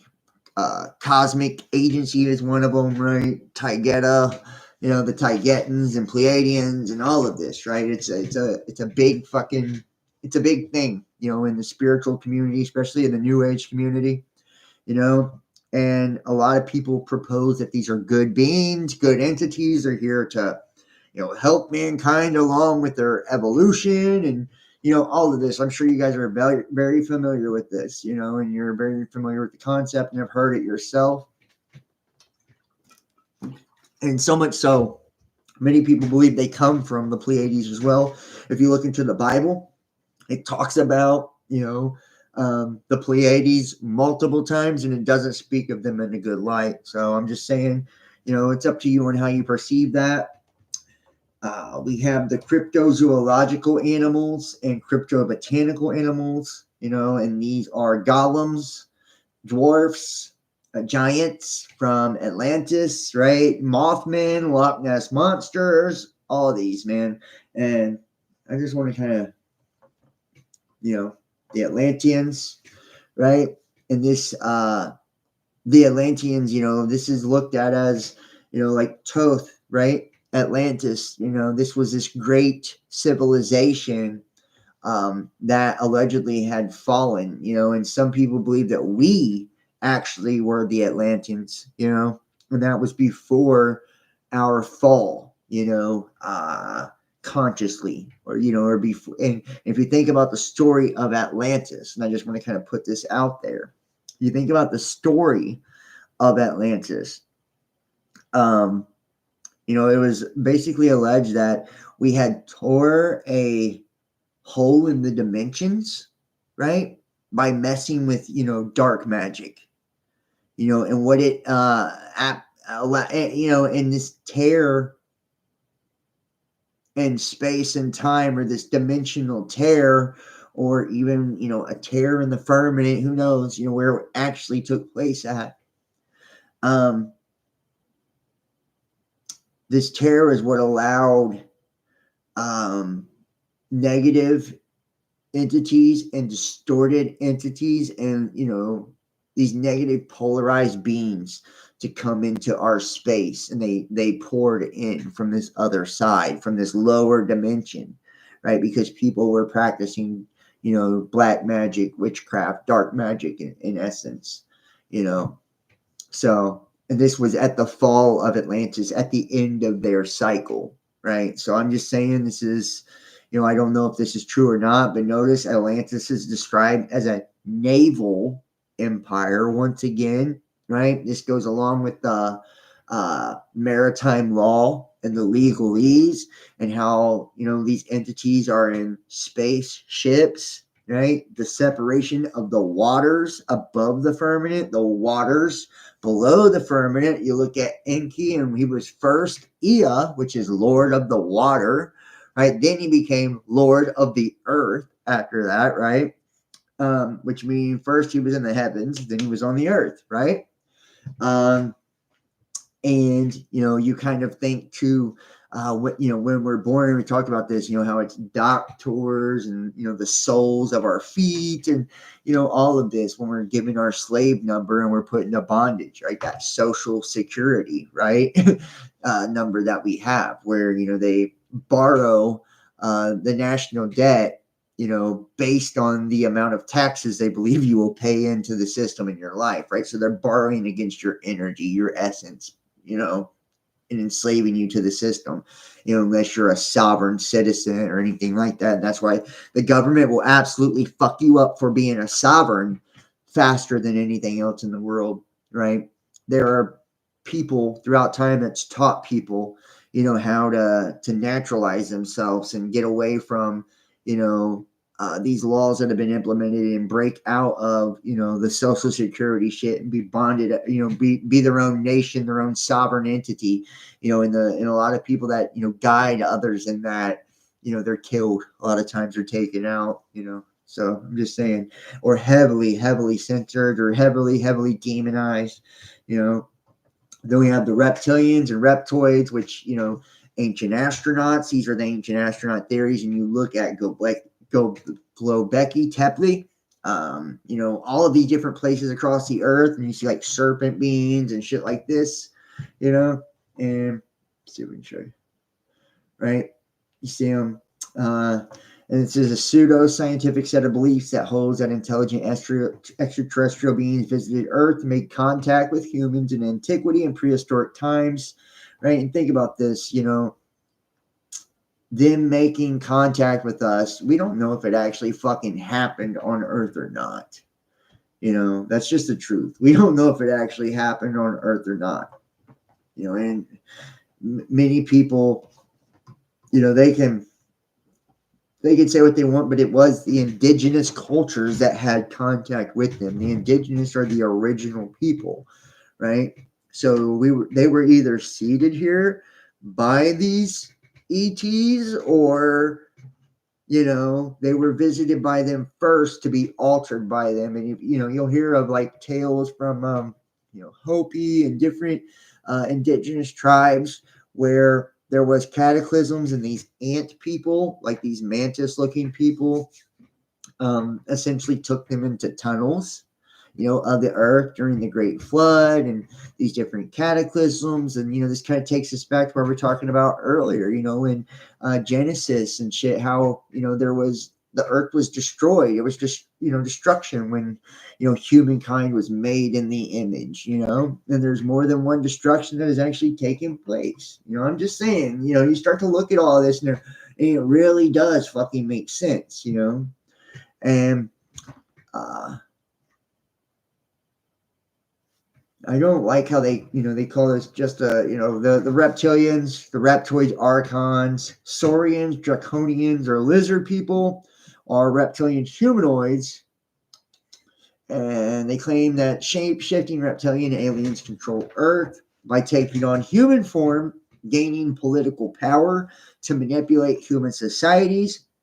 And David Icke has stated on multiple occasions that many world leaders are or are possessed by so-called reptilians. And some conspiracy theorists espousing the extraterrestrial hypothesis claim they either come from the Draco constellation or the Orion constellation, or are allies with nefarious extraterrestrials from the Orion constellation.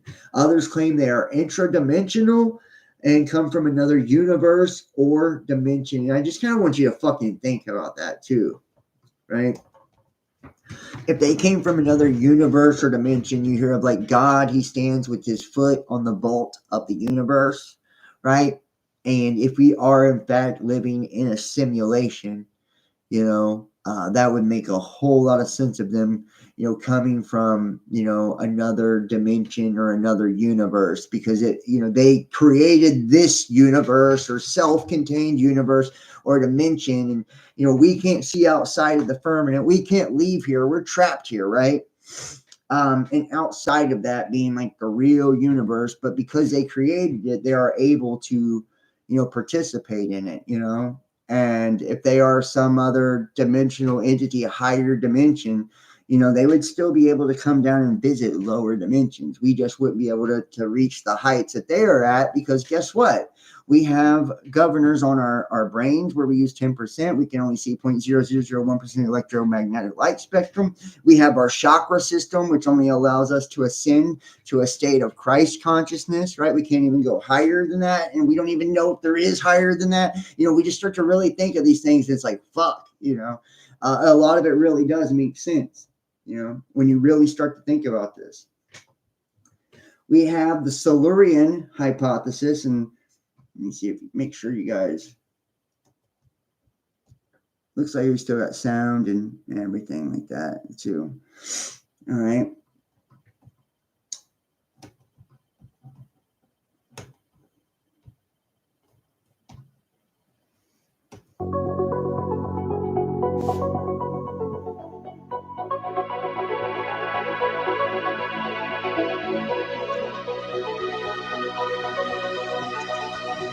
Hopefully you guys can see this.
Yeah, so I mean, and let's just fucking keep it real here, you know. They talk about, you know, if there was like nuclear disasters, there would be fucking, you know, fallout and all of this.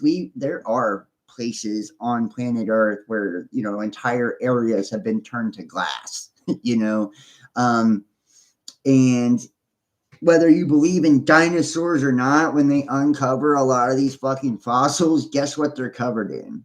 Radiation, you know? So I'm just saying, man. And a lot of people believe that dinosaurs were, in fact, reptilians, you know, as well. So, you know, who fucking knows, right? And if these entities, these deities, were technological beings like fucking Transformers or Decepticons, you know? And I know this sounds so far out there. I sound like a raging lunatic talking about this shit. But if they were, you know, literally, you guys should check it out on Patreon. I did a video. Oh gosh, what is his name? But he allegedly had discovered, dude, he's pretty known. Jesus, it'll come to me. But he had found this NASA photo, right? Like 10 years to the day after, you know, this the Mayan long count ended, the last Baktun or whatever, in December 21st, 2012. You know, that allegedly ended the age of Pisces, the old cycle. And he found it 10 years later to the day on NASA's website, and in the sand of the Great Pyramid, it magnetically fucking vibrated into the sand, and it had been there, I guess, for a long time. It was like a multi-dimensional picture. You ever seen like a picture where you can like a hologram? You can like shift the way that you look at it. Anybody remember what that guy's name was? I know a lot of you guys in here have, you watch that show, you know, or some of you have at least. If anybody remembers what his name was, let me know. But I've got the video. I think it's actually on Best Damn Podcast 2 still. It's in my interviews and guest section. You'll see it. It's a big image of a giant alien head in the sand of the Great Pyramid. You know, a giant fucking alien head. And these were allegedly the Anunnaki. And he described these beings, these entities, as technological beings, right? They were like made of like translucent glass and metal and like brass, and you know what I'm saying? Like it was just wild. And without sounding like a raging lunatic any more than I already am right now, he had spoken this incantation in Hebrew, right? It says, basically the English translation was, Father, where do you come from? Where do you really come from? Something like that, you know. And he went out into water, you know, because you ground yourself to water and shit like that. And this incantation, he put his hands up in the air, his palms facing the sky, and he says this, right, facing the east, you know. And I thought the guy was crazy. It's Gary Parker is his name. Gary Parker is his name. He actually had started off trying to do a restoration of the Great Pyramid and had Elon Musk and the Virgin Mobile Richard Branson guy behind it to restore the Great Pyramid. Some, you know, Midnight something was the website he was doing. I mean, he was doing some big things, and all of a sudden this happened to him, and he drops all the Great Pyramid shit. You know, has this dream or this vision or whatever where this alien comes to him and tells him to open his computer and go to the NASA website and look at this particular thing, sees this image of creation, monkeys there, and there was like a fucking comet that hit the earth and had this giant serpent. It had Jesus on a cross, and it had like the river of souls, and Christ was about halfway down the river, and then it forked off. Like Christ was like a shortcut to heaven and shit. It was wild, dude. It was wild. The image is with the video too. If you guys want to watch the video, it's an interview with Gary Parker. It's on Best Damn Podcast 2. So watch it after this one, but it's wild, man. And and all this had vibrated in the sand, but there was also written in Hebrew in the sand, and it said, Lord and Lord of the underworld. I mean, the shit was absolutely spooky. I mean, spooky. And I went and did what this guy said after watching him on WSO, which was this, channel that used to be around. And I heard Steve interview him on WSO, and I fucking thought it was a fascinating interview. And I'm like, okay, this guy is crazy as fuck, right? So I go do what he did, and I seen a damn object light up in the sky. And I'm like, damn, man, maybe he's telling the truth. So I contact him, and I brought him on for an interview, and it was just amazing, man. It's just one of the crazier stories I've ever heard. And he described these Anunnaki being as like being holographic in presence. When they came to him at the water, he said they had a holographic projection and they were giants.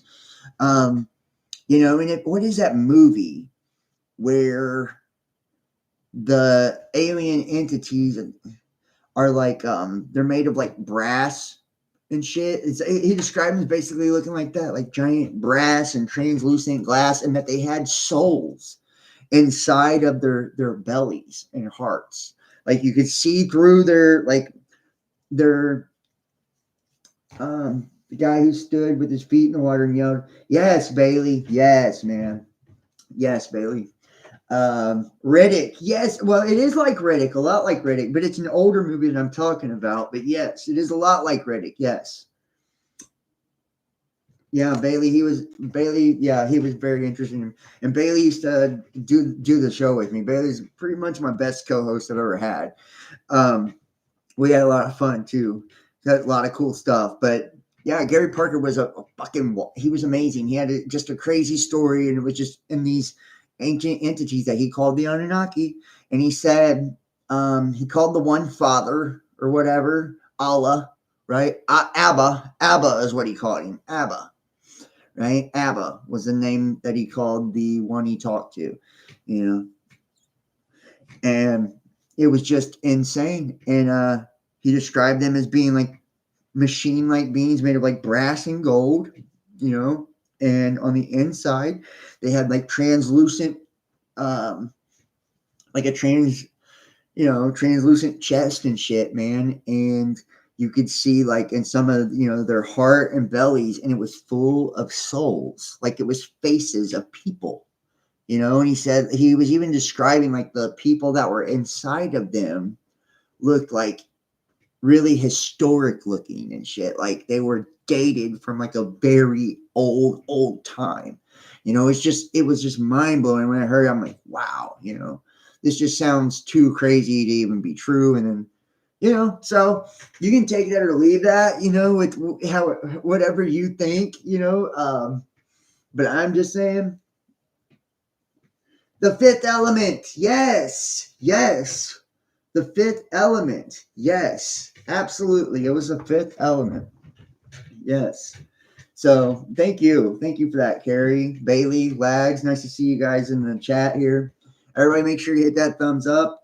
But like I said, man, come on, come on. And we've talked about the zoo hypothesis, so in the Fermi paradox as well. Which says it's given the vastness of the universe, or probability implies that life is evolving elsewhere. And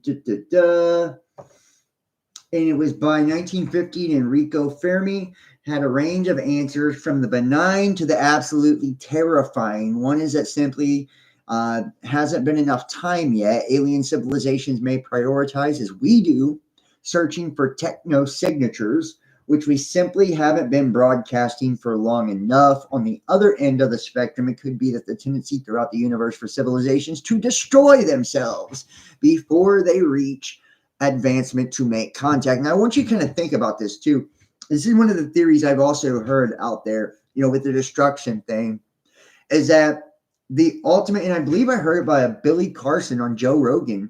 Could have been him, or it could have been another podcast. I was listening to a podcast one time, and I heard, dude basically describing like that the natural evolution of the universe and creation, most civilizations, and you think about Terrence Howard and how he talked about how the planets migrate out of the Goldilocks zone because they're moving like an inch and a half a year or whatever away from the sun. So every planet at one point in time was inhabited by life and in the Goldilocks zone, and this is Earth's era, and that next it will be Venus, and Mars was the last era, and that's why it used to be like Earth, and that's why the Anunnaki said that it was a waypoint, a way station, right? On the way to Earth, that it used to actually be inhabited. That's why, there are fucking pyramids on Mars and all of this shit, right? According to, the theory, right? And I'll show you that one more time.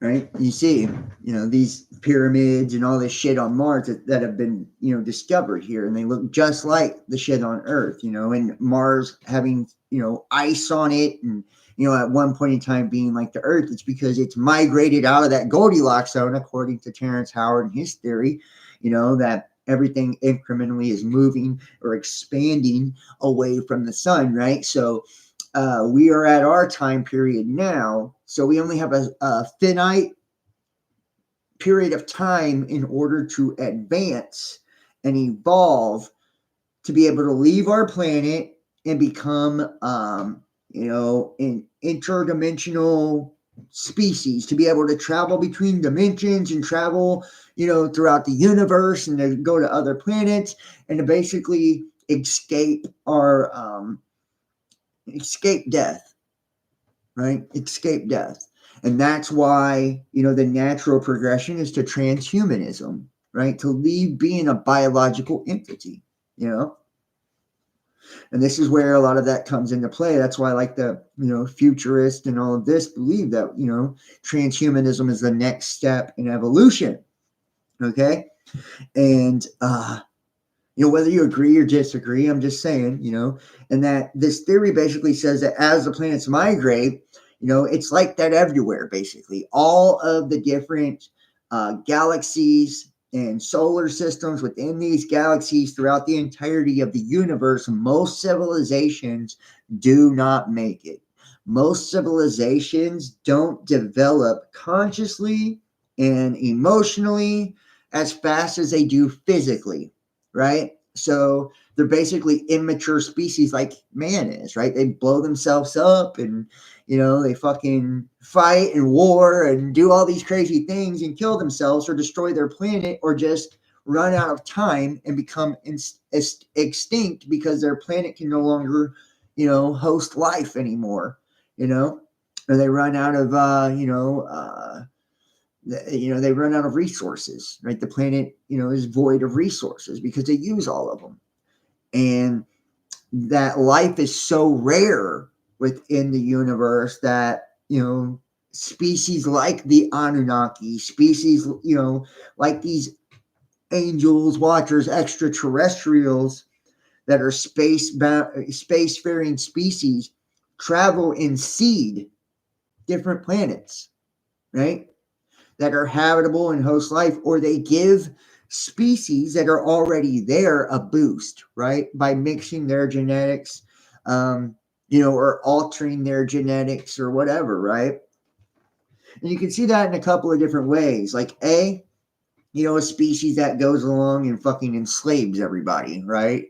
Like a negatively polarized species that, they go along and they mix their genetics so they can enslave all of them, and they put governors on their brains and, consciously, and, put them in, shit like that, right? Or what if we, so there's those type of species that could exist, that exploit everybody for their resources because they've already, made it to this godlike status. And they don't believe that we're going to make it anyways. Most don't, and then there's the theory that there are benevolent entities that actually help along the evolution of these different entities, right? They help them along by giving them a boost, with technology, They help them along by giving them a boost with technology and everything else to make sure that they do evolve to be able to make it past that point, because it's so rare to have intelligent life in the universe, and intelligent life is a very rare gift, you know. So there's that, and that that's kind of what has happened here. And like they monitor us, they don't really interfere too much. They just kind of like drop little shit to help us evolve. And then they kind of keep us from blowing ourselves up in the meantime. They're like, watchers, right? They're just like lording over us like parents, guiding us along gently to, the next phase or the next level, and that could possibly be, but there's another way of looking at this, of like, if the earth in fact was already, if it was Tiamat and it was destroyed, and the asteroid belt, the hammered bracelet, is the remnants of that, right? And Kingu, or the moon, was some sort of satellite, of Tiamat, or whatever, or even an artificial satellite being used by these entities. Who knows? That's another theory out there.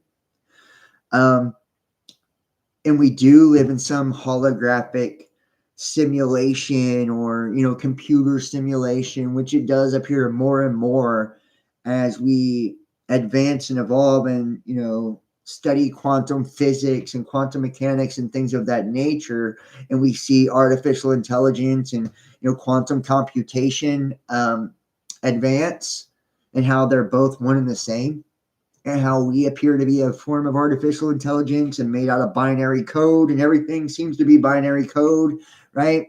In this duality, these ones and zeros, and good and evil polarity, and all of it, right?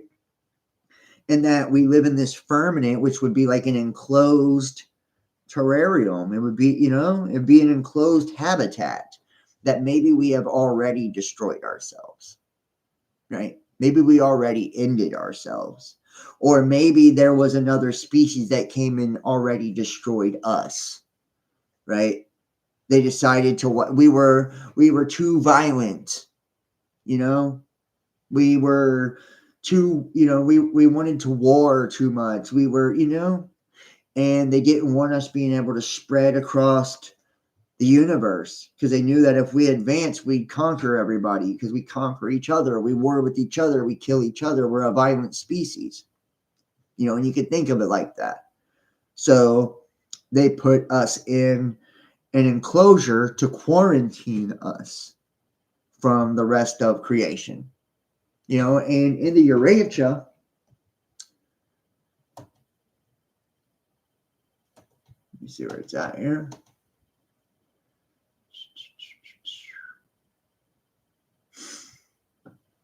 Got it in here somewhere. Hold on.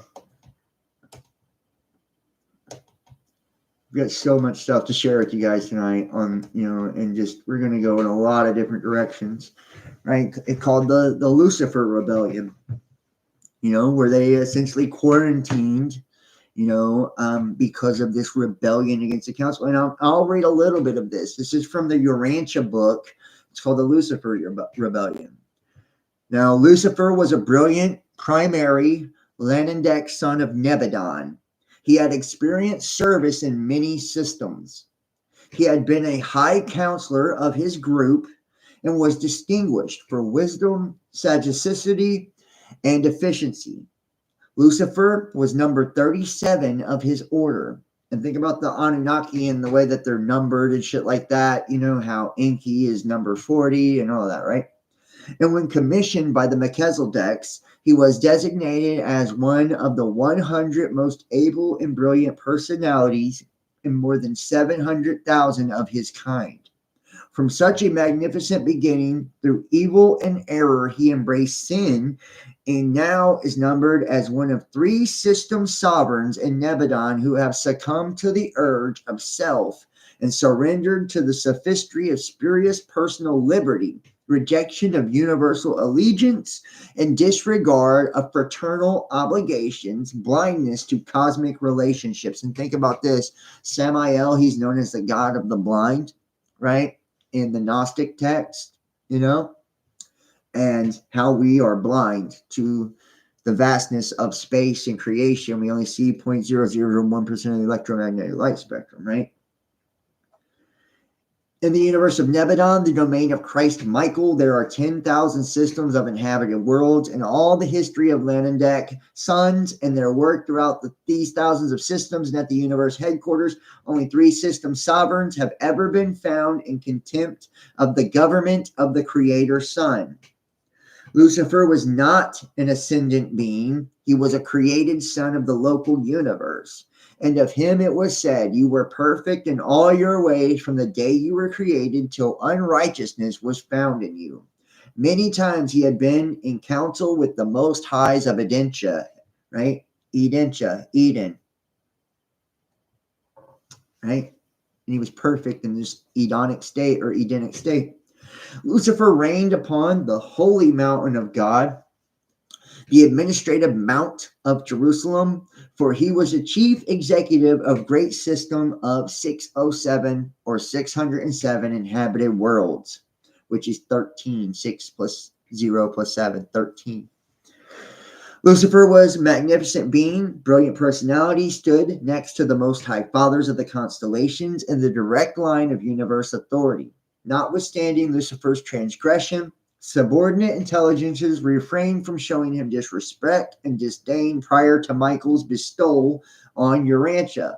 Even the archangel of Michael at the time of Moses' resurrection did not bring against him an accusing judgment, but simply said, the judge rebuke you.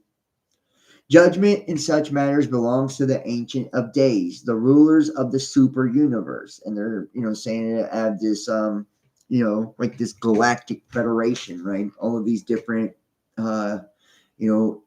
entities, basically. Very little was heard of Lucifer on Urantia, owing to the fact that he assigned his first lieutenant, Satan, to advocate his cause on your planet. Satan was a member of the same primary group of Lanandeks, but he had never functioned as a system sovereign.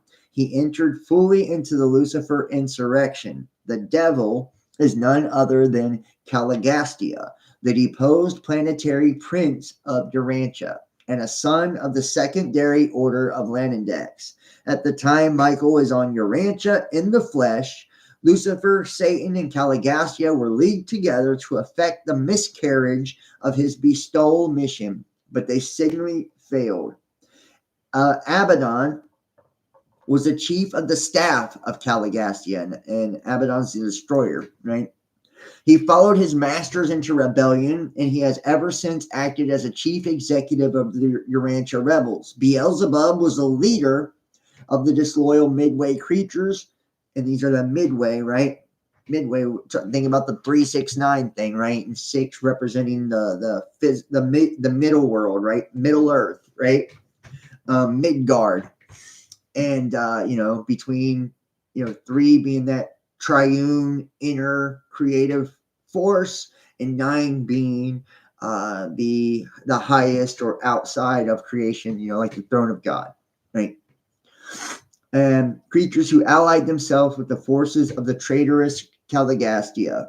The dragon eventually became the symbolic representation of all these evil personages. Upon the triumph of Michael, Gabriel came down from Salvington and bound the dragon, all the rebel leaders, for an age. He bound them, right? Tied them down to something or to something for an age, a cycle. Of the Jerusalem seraphic rebels, it is written, and the angels who kept not their first estate, but left their own habitation, he has reserved in sure chains of darkness for the judgment of the great day. Now think about that. Who is that, man? The angels who kept not their first estate. Is that humanity? Is that humanity? Chains of darkness to the judgment of the great day. The darkness, and think about it. When we look at Genesis, it says we're a phantom, a projection, illusion. We are a shade, a shadow. That is darkness, right? We are in darkness. The light is hidden from our eyes. And you look in the book of Enoch. Where's that here?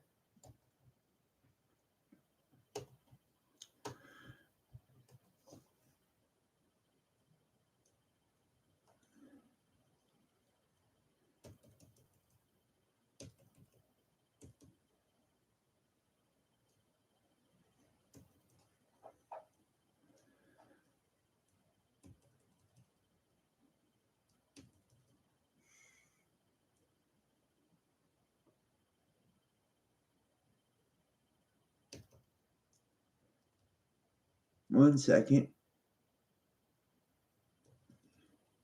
Here we go.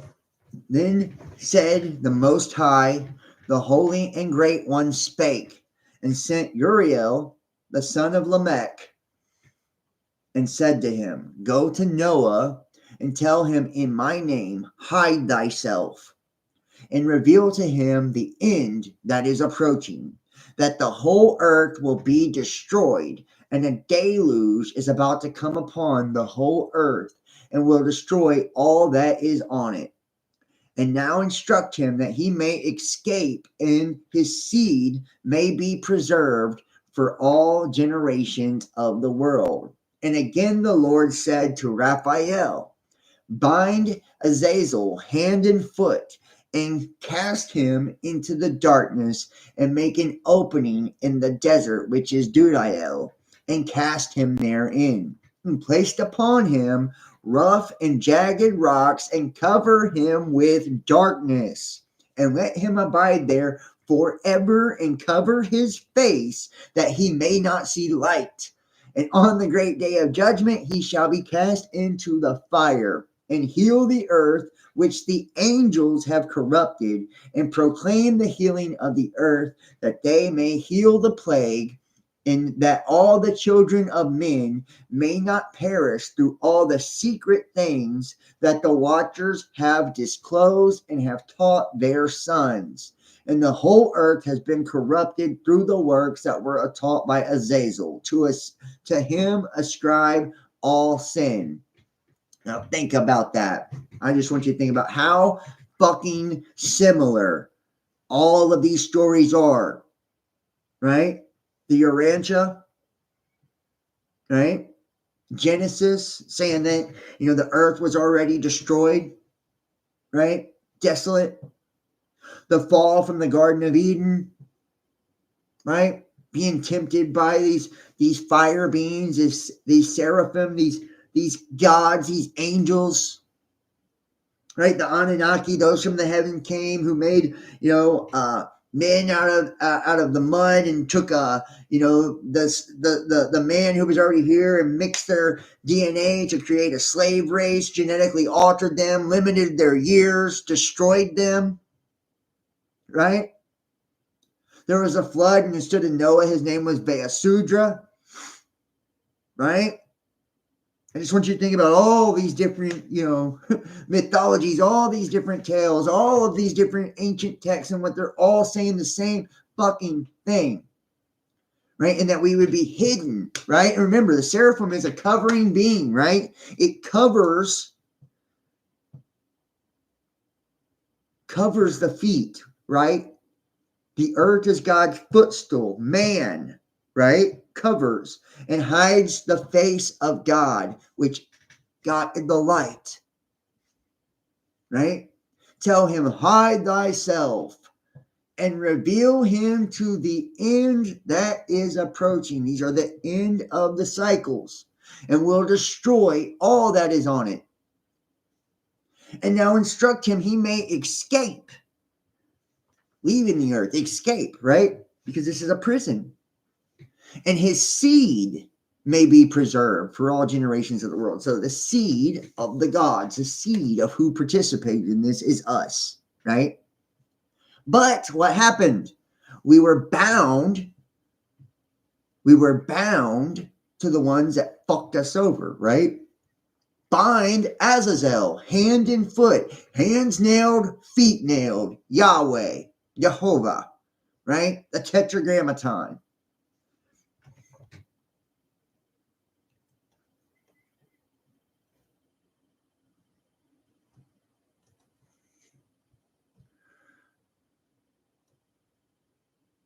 Shit. See if I can get these pictures here.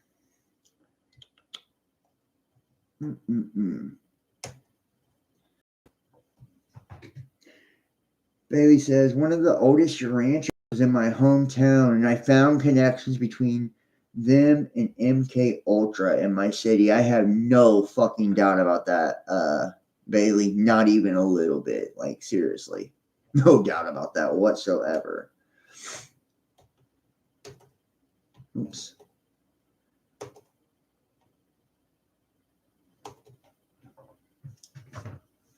Yod He Vahe. And different translations. It says hand behold, nail behold, right?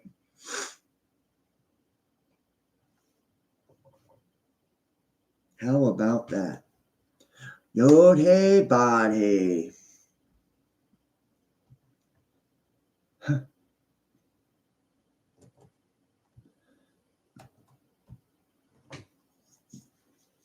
Think about it. And it is intended to be pronounced as Elohim, Adonai, right? It's the tetragrammaton, right? I'm just telling you guys, you know, you start thinking about all this shit and it's like, wow. How are we really interpreting things, you know? How are we truly interpreting things? You know, are we you know, having a correct interpretation of this stuff? You know, we're being told, you know, what we are. You know, we're being told. You know, we're just a shadow of something else.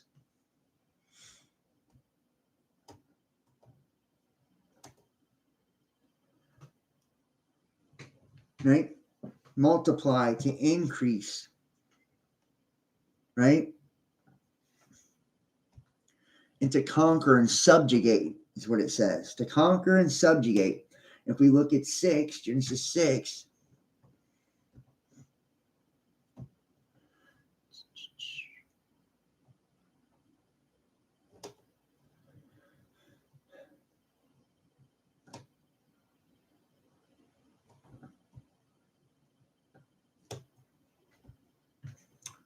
when humankind began to multiply, to cast together on the face of the earth, right? Remember seeing that you know, that face is being hidden, and the daughters were born, the sons of God, right? The sons of God, and these are supreme ones. These are the sons of the angels. This is the Nephilim, the sons of the angels, right? Intermingled with us. Saw that the daughters of humankind were beautiful. They took wives for themselves, and from any they chose. So the Lord said, my spirit will not remain in humankind indefinitely, for eternity. Since they are mortal, they will remain for 120 more years. The Nephilim, which is feller, bully, or tyrant, right? Nephil, right? Comes from Nephal, right? See, Nephal, which means cast down, right? Outcast, divide, fail, fugitive, overthrow. Think about that. To fall, Nephal, to fall, to be cast down.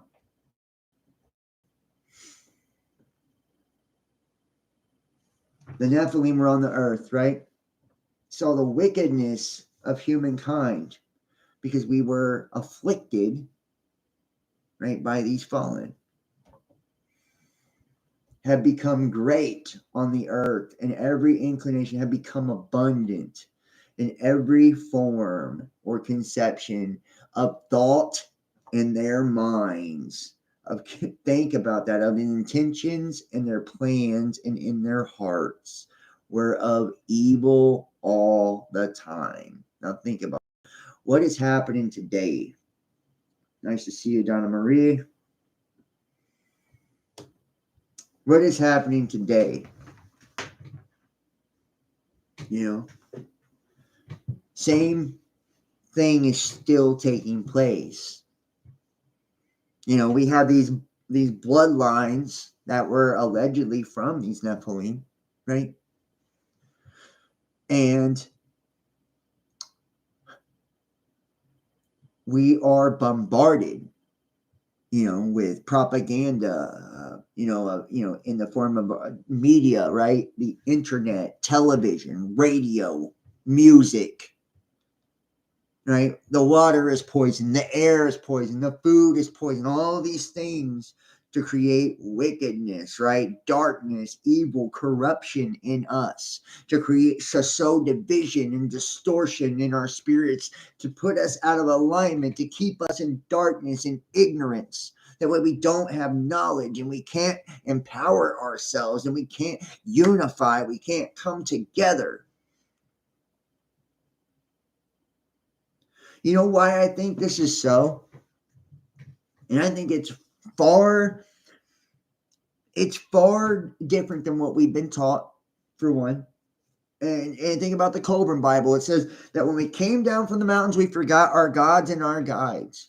Meaning when we came down from that state of high consciousness, right? We forgot where we came from. We forgot the order of things. You know? We had been fucked with. And they destroyed the earth. And think about, by a flood, it was the waters of the heavens that came in. Right? The waters of the heavens had came in. The firmament opened up, and then bringing it, to allow the gods to escape and imprison us with the darkness. Bind us to the darkness. And the seed would be bound here forever. Think about that. Think about that. That's how we were altered. Because we were evil, we were fallen, right? But we were fallen and evil because we were brought here. Somebody brought us here. We were trapped here. We were in our Edenic state in Eden, an entity, the serpent, in the garden, came and tempted us, right? And watch, I'm just going to show you something too. Hold on.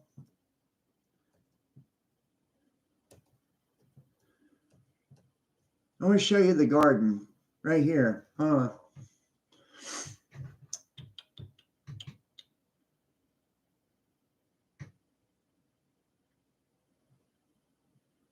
Where's it at here? Talks about how they were covered right here. Observe ye how the trees cover themselves with green leaves and bear fruit, right? This is a tree of life, right? Bearing good fruit. They cover themselves with green leaves. That's new. Green is neutral as well, right? Wherefore give ye heed, and with regard to all, and recognize how he that liveth forever hath made them so. In our original state, right? We weren't polarized or divided at all. We were unified. We were unified in a state of peace and bliss.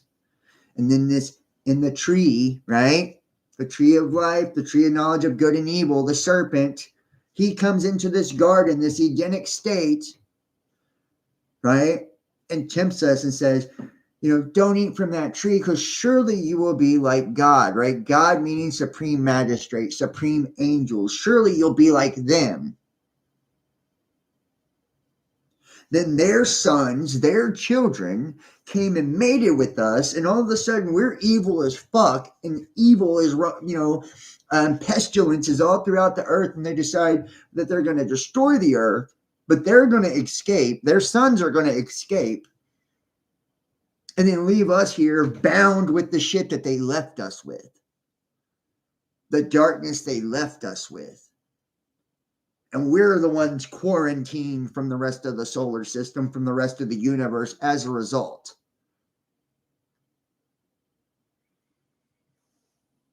And think about it, this deed, right? This curse that they swore on Mount Hermon, and this slave race that was created to mine gold, and because the atmosphere had a hole in it, and on Nibiru. Well, was the hole created because they opened it up to pour this flood on us? They destroyed us on purpose, right? For an evil that they tempted us with, for an evil that they put here. They took us from our original spot, our original place, and now we have a battle of good and evil all the time, where either side, we're slaves to either side, whichever way we choose. Understand the situation, understand the situation. And then you ask yourself, why the fuck doesn't the government try to shoot down UFOs anymore? Why don't they try to look into UFOs and aliens? Because they already know they can't do a fucking thing about it. Those at the very top, majestic 12, are the 12 powerful families, right?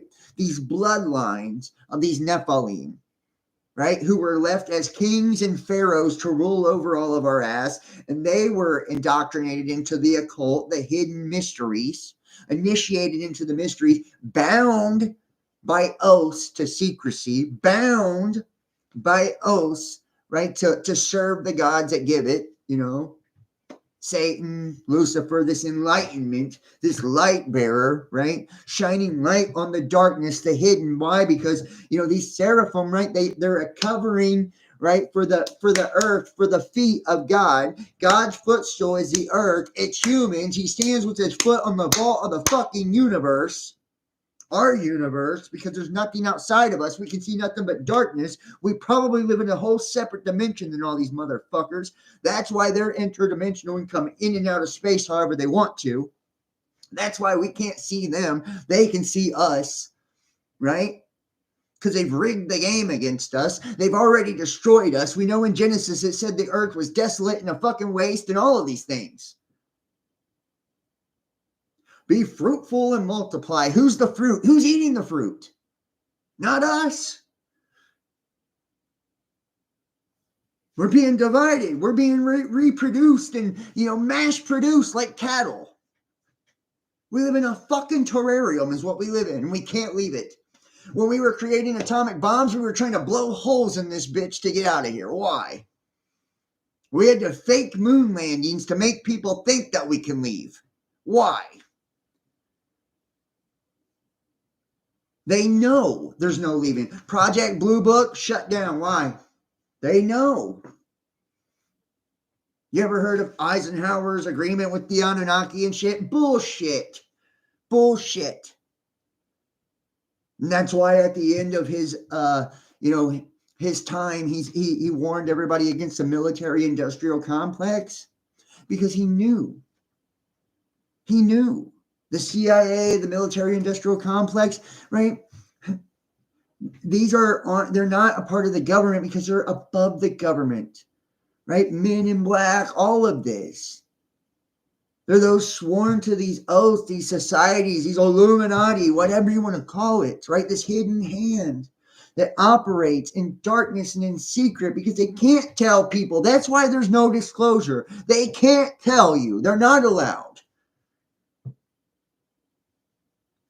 They're not allowed. You'd blow your fucking head off if they told you.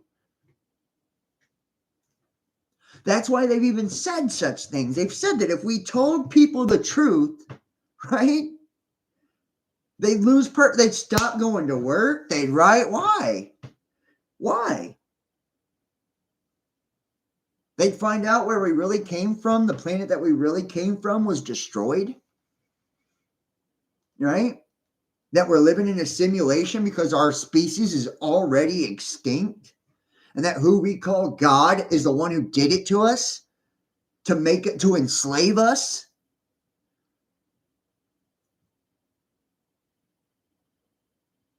Why do you think in, the Bhagavad Gita and Mahabharata and all these, epics of the Indian tales and shit, it's the gods warring and shit like that?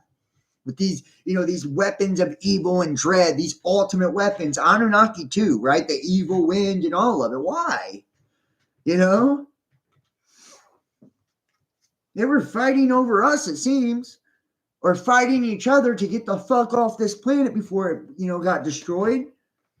But they always seemed to come together, didn't they? Both sides, they always seemed to come together. Like, yeah, Inky and Enlil, their sides, they're like, yeah, let's all get out of here. We're going to fight over whether or not we destroy them. But once we decide to destroy them, we're all out of here. Our Anunnaki spaceships are going to take off, but we're leaving y'all down here. The humans, you stay. You're not on our team.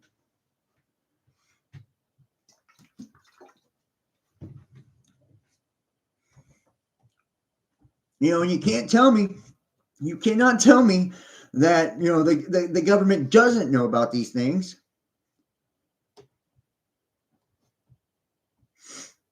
They're releasing a report. Department of Defense releases an annual report on unidentified anomalous phenomena, UAPs.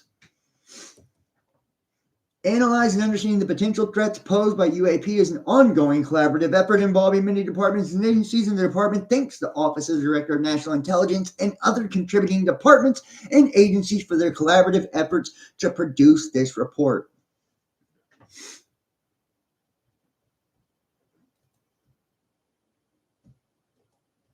And here's videos of them, right? They have videos for you to see, right? Western U.S. objects. Here you go.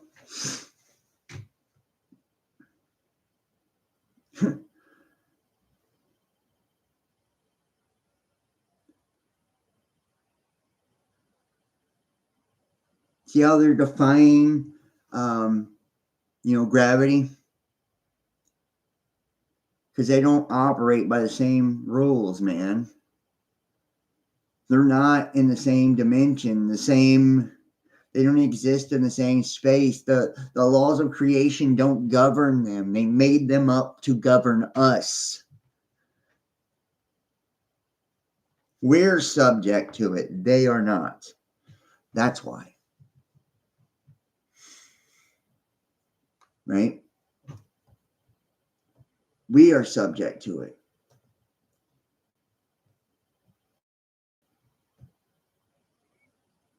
Look at that.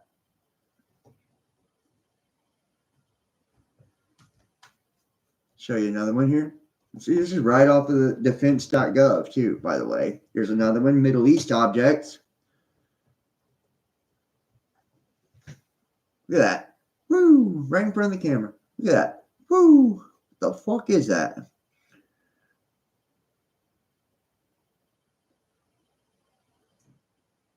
Crazy as shit, isn't it?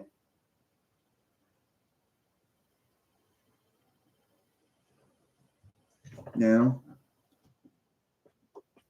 show you another one. South Asian object.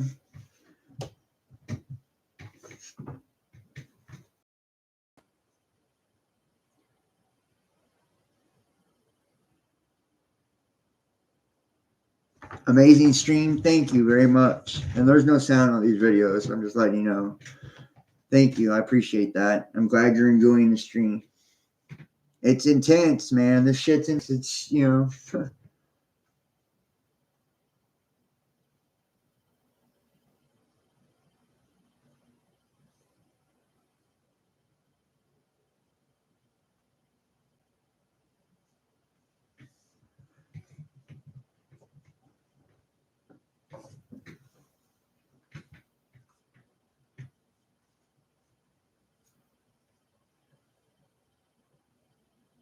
Hey Siri, screenshot.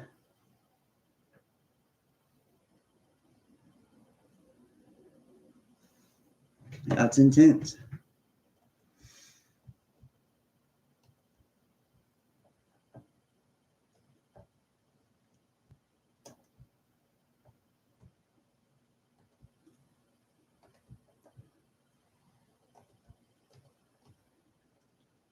right here. They talk about non-human pilots. If you believe we have crashed craft, stated earlier, do we have the bodies of the pilots who piloted this craft? As I've stated publicly already in my News Nation interview, biologics came with some of these recoveries. Yeah. Were they, I guess, human or non-human biologics? Non-human, and that was the assessment of people with direct knowledge on the program I talked to that are currently still on the program. And was this documentary evidence, this video, photos, eyewitness? Like, how would that be determined? The specific documentation I would have to talk to you in a skiff about.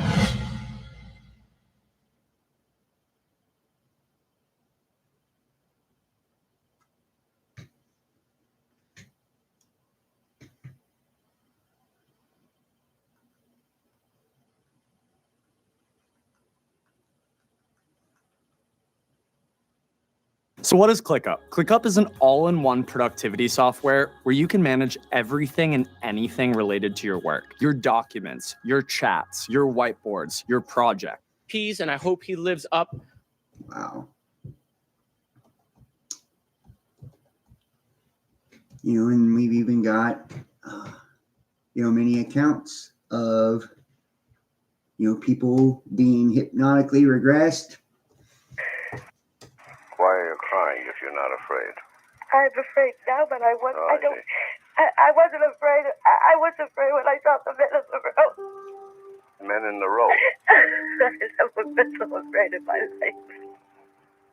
Tell me about the men in the road. Dr. Benjamin Simon began hypnotic sessions with Betty and Barney Hill on January 4th, 1964.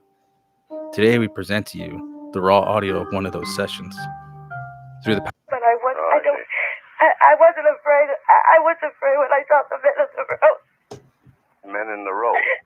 I've never been so afraid in my life. Tell me about the men in the road. It's all right now. You're safe here. Tell me about the men in the road. We're driving along. We're on a tarred road, and all of a sudden, without any warning or any reason or rhyme or anything, Barney made he almost, the brakes, I think he was squealed. He stopped so suddenly and made this sharp left-hand turn to the highway, and we went onto this narrow road. I was wondering what he was doing down here, but he wasn't saying anything, and I wasn't. I figured, well, maybe we're lost, but so what? We'll come out somewhere.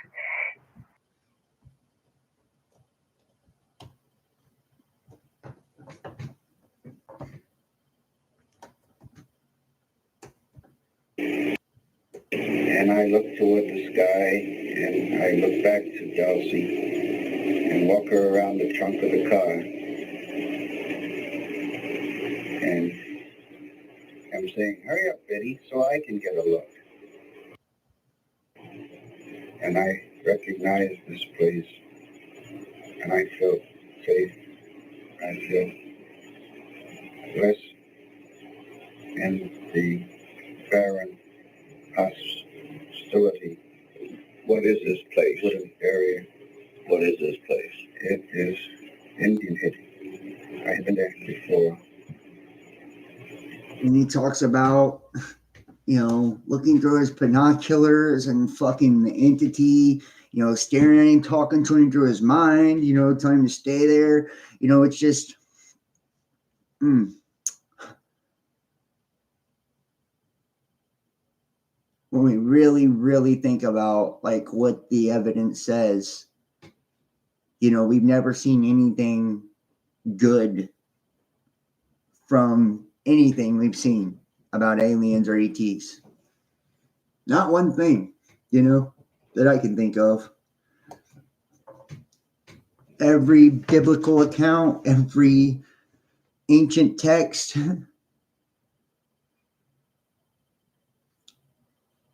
angry, wrathful, vengeful gods, punishing us, destroying us, altering us, shortening our lives. You know, the Gnostics and the demiurge, you know, like these demons and deities and all of it. You know, and then you look at like the secrecy behind all of it with the governments of the world and how it's so hidden. And then every encounter you hear about these things, firsthand encounters and abductions, it's always horror stories, you know, where people were terrified, and the hypnotic regression, they're terrified, scared out of their fucking wits, have no recollection or, you know, account of anything that happens usually.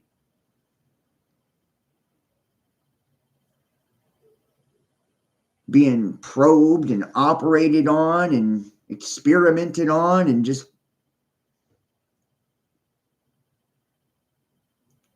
and then our governments turn blind eyes to the shit, you know, because it seems like they can't do a damn thing about it either. You know, and I think that's what bothers me so much when I see like the new age shit and people talking about, you know, Pleiadians and Arcturians and how they're channeling these messages and, oh, they're so benevolent and so good and they're here to help us. It's like, where is your fucking evidence to support that? You know? Where is your evidence to support that? You know, where are you going to show me anywhere, anywhere, you know, where we've actually seen, you know, something that that would back up that claim, where you can actually prove, for one, that you're channeling messages from these alleged entities that you say you're channeling them from. You know, and I'm not saying people don't channel or anything like that, or that you can't tap into the Akashic record or your higher self or any of that. You know, you absolutely can. You know, but I am saying, you know, who's to say they're not being deceived just like we were being deceived, you know, back in the Garden of Eden? You know, that we're being told it's for our evolution, our conscious advancement, and we're being told we're being led to this good place. You know, have you ever seen, I think it's called the series V. It's from the 80s, you know, where these aliens land and shit, you know, and essentially what they do is, you know, they take over the planet, and we find out that they have our bodies cryogenically frozen somewhere else to eat us, to harvest us. Right? You know, and they're they're with the world leaders and everything. I mean, you really fucking think about this, man. You know, it's like, is this predictive programming, or, you know, it's like, is things being unveiled to us? Why has it been said? Why has it been said that the governments of the world can't tell us the truth of these things? You know, why do they put, you know, fucking disinfo agents like David Wilcock and all these motherfuckers out there, you know, to tell us horseshit stories about these ETs and how they're here to save us and help us? You know, what makes people think that all the different saviors and messiahs and all the different things of the religions that have been these same stories, you know, recycled and repeated, because we're waking up in Groundhog's Day in this bitch. That's why there's nothing new under the sun, right? All these saviors and messiahs that never come, that never save us, that never, you know, we serve them, we're enslaved to them, but they never come save our ass, you know, ever.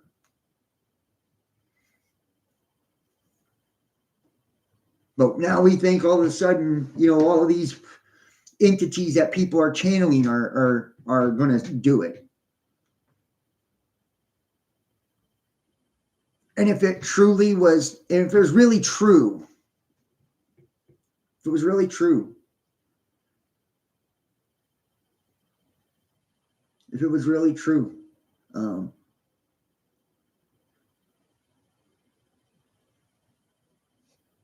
Why would it be allowed to, to be so prominent? Why would it be pushed? Why would it be a narrative that's even pushed?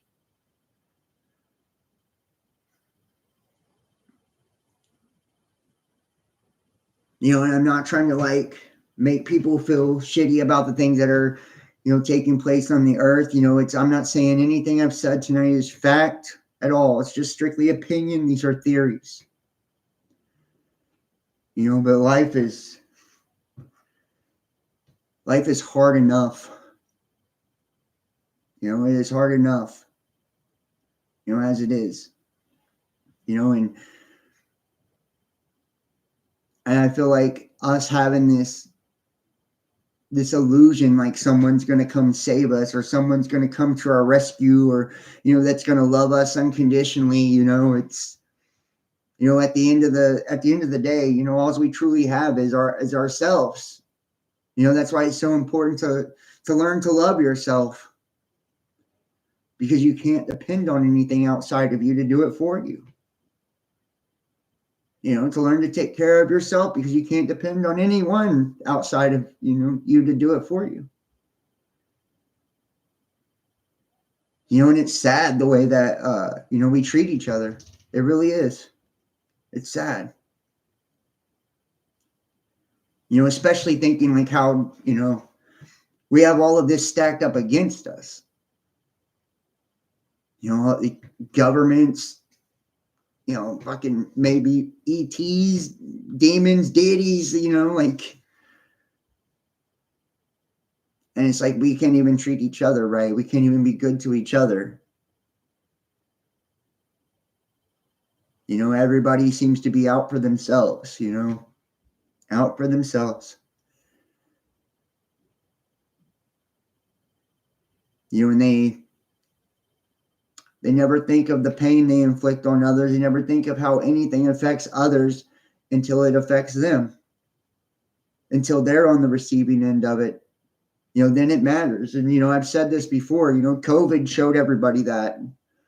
COVID showed everyone, like people didn't give a fuck that the government was lying and covering shit up. People didn't give a fuck that people were dying in other countries and shit like that. Until it happened to them, until it happened to the people that they love, until it came to their front door. And we see this in so many different ways.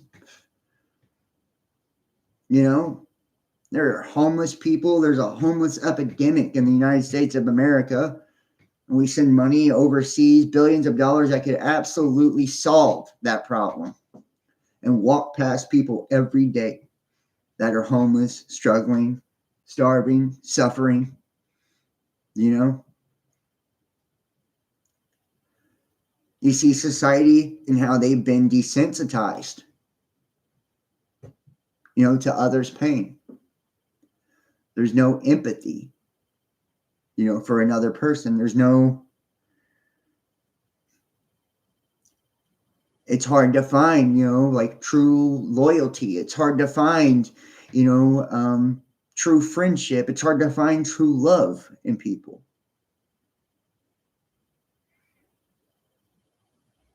Look at the dating pool of our world.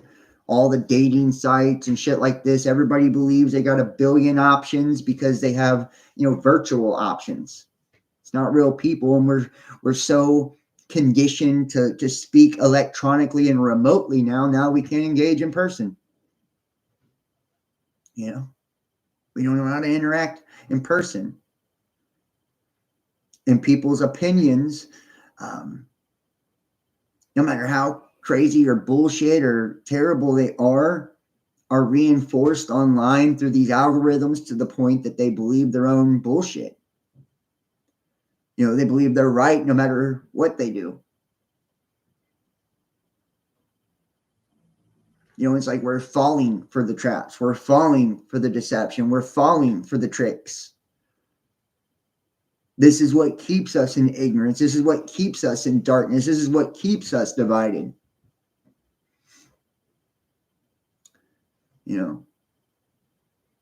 Say infidelity in marriages, fucking incredibly high.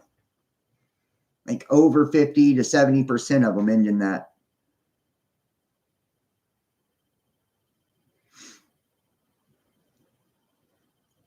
Lots of cognitive dissonance. Absolutely cognitive dissonance. And, I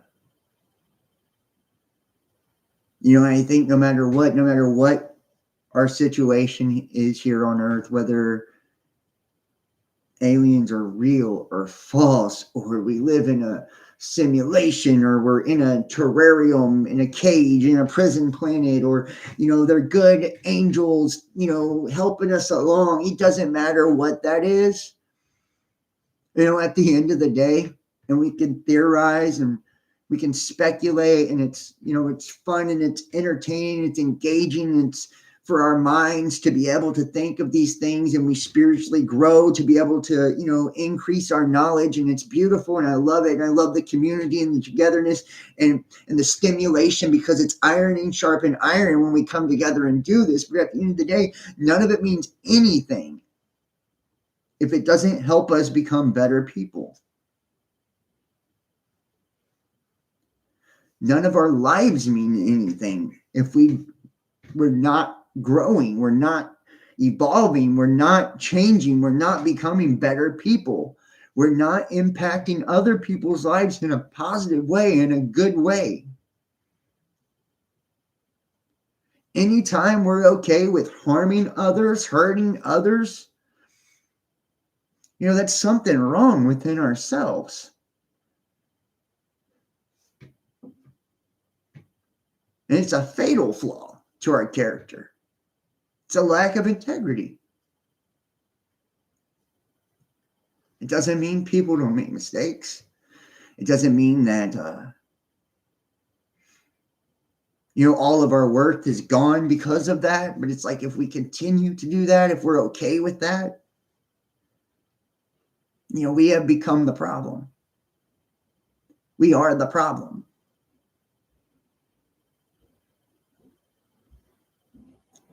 If we don't take our knowledge and the things that we learn and the things that we study and the things that we know and use it to benefit other people, then what is it for? So we can.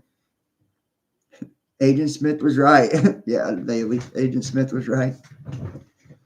But if we don't take the knowledge and we don't take all the, that we've learned and help others, then what is it for? So we sound smart. We sound smart at the dinner table or online in the comment section. And what is it for? For our egos? If we don't apply it to our lives, what is it for?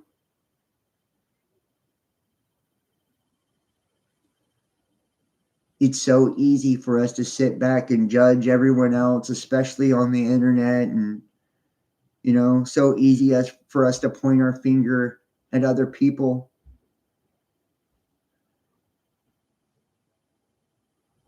But it's hard to take accountability. It's hard to do that. It's hard to, to admit that we've been wrong, or we've done wrong, or, that's hard. That's hard. It's hard to do the right thing a lot of times too. Our ego kicks in, or, we don't always want it. Our instant gratification and our urges, and it's hard. It's not easy. But I can say, at least, with myself, and I'm nowhere near perfect at all. I make lots of mistakes and, fall short all the time. I can say that at least I feel like I have a heart, though, that isn't built to harm others,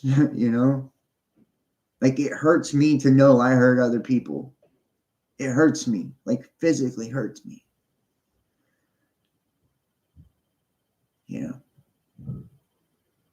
And my heart breaks when I know I've broken another person's heart.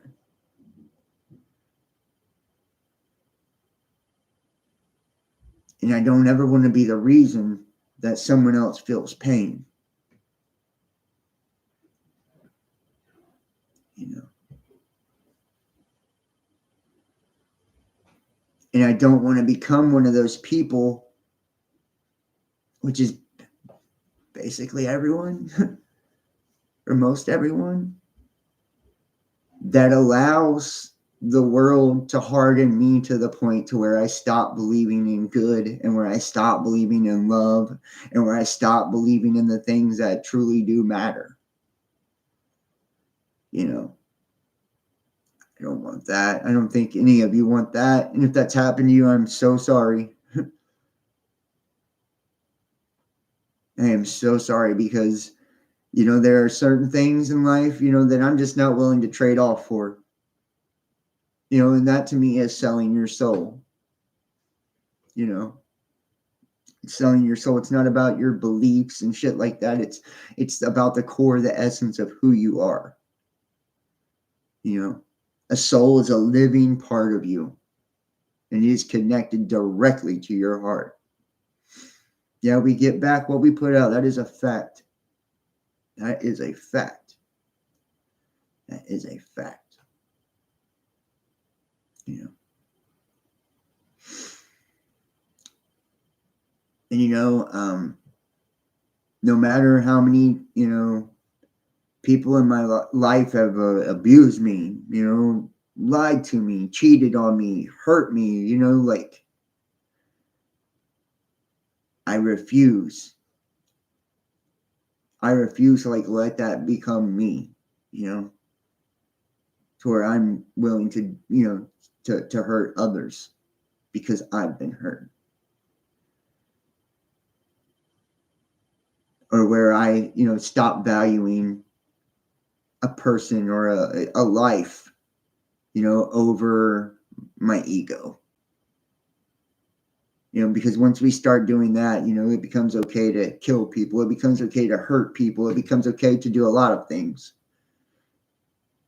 If we take ourselves so seriously to where we're like, how dare you speak to me that way? How dare you believe differently? How dare you, you know?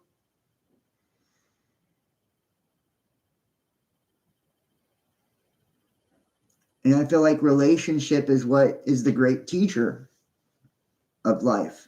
It's relationship.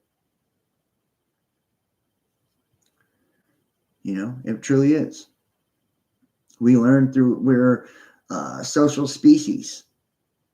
You know, and we learn through our interactions with one another.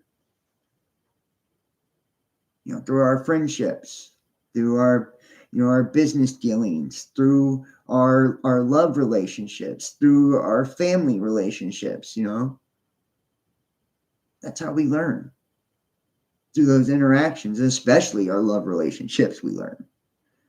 You know, that's the one relationship where you're required to be completely vulnerable. You know? And I feel like that's what's, you know, the desensitization of society has crippled us in that area, especially, but in a lot of areas, to where people aren't willing to be vulnerable anymore, where people aren't willing, you know, and we're taught that it's okay to give up and quit on everything. We're given participation trophies and everything, right? And we have so many options in our materialistic world and this consumerist society. It's like we see people the same way.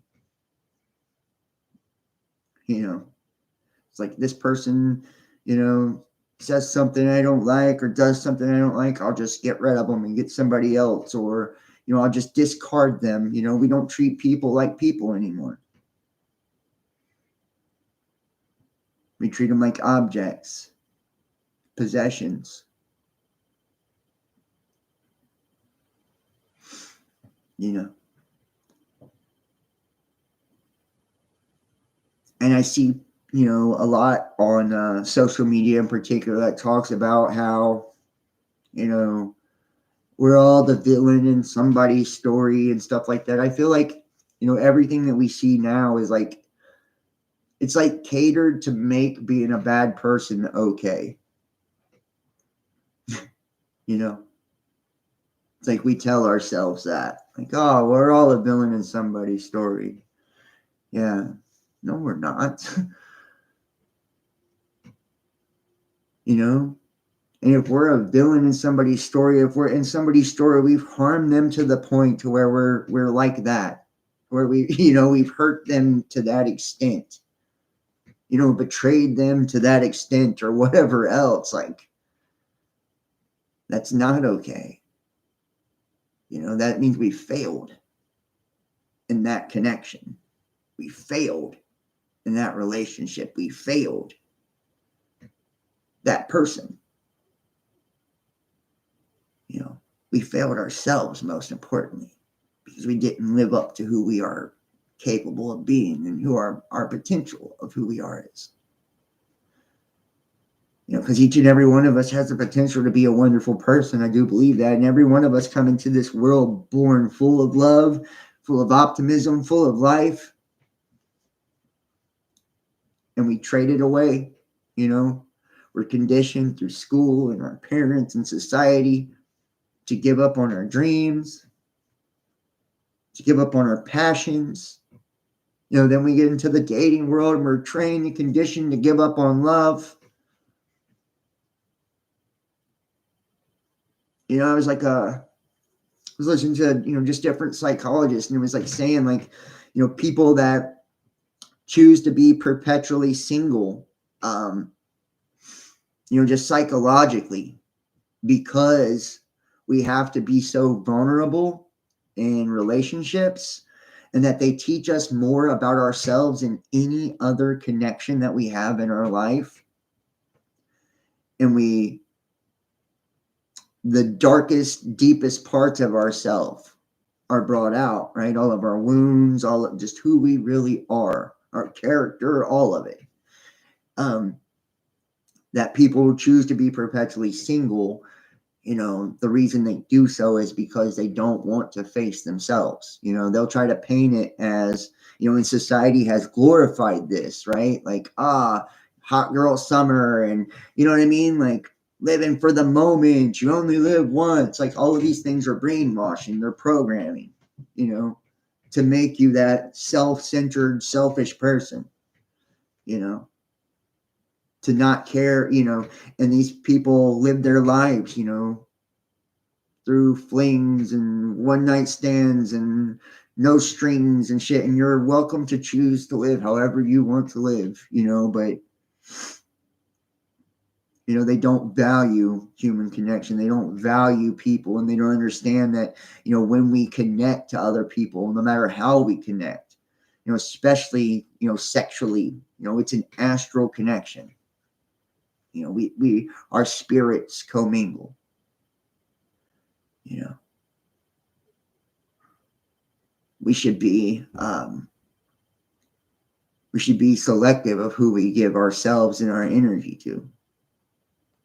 You know, not just anyone, you know. We should value ourselves more.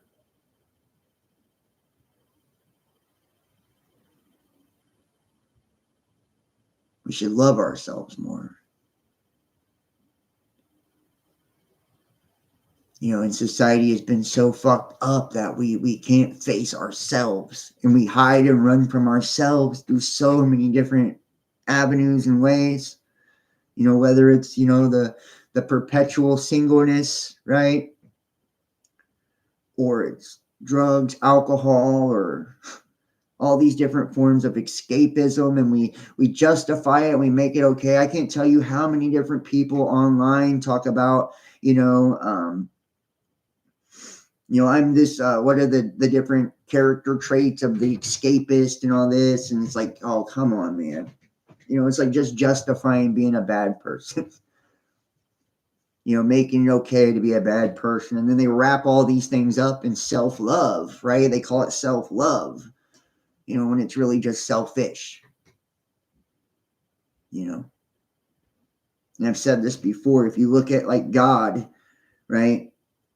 There's never a reason given of why God loves us, because that would be a condition. You never will find it in any book, in any Bible, in anything. Does that mean that's a condition?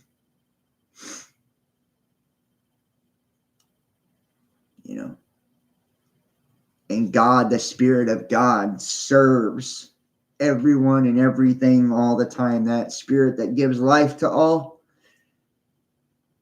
it's a slave to all. It's in constant service. That's why it's, do what thou wilt, or thy will be done.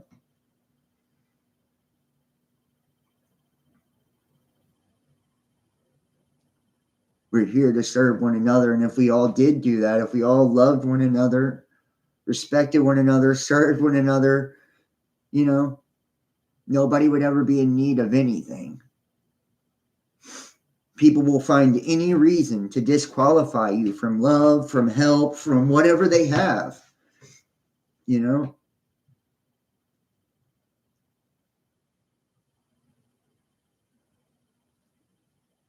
And I think we've all experienced that in life. And some people may be wondering, like, what does this have to do with aliens? Or it does. This has to do with the conditioning of our world and the conditioning of whatever is running this place, and what we're being fed, and what we're ingesting, and what we're believing, and the way we're becoming, the way we've been. What kind of future is this going to breed?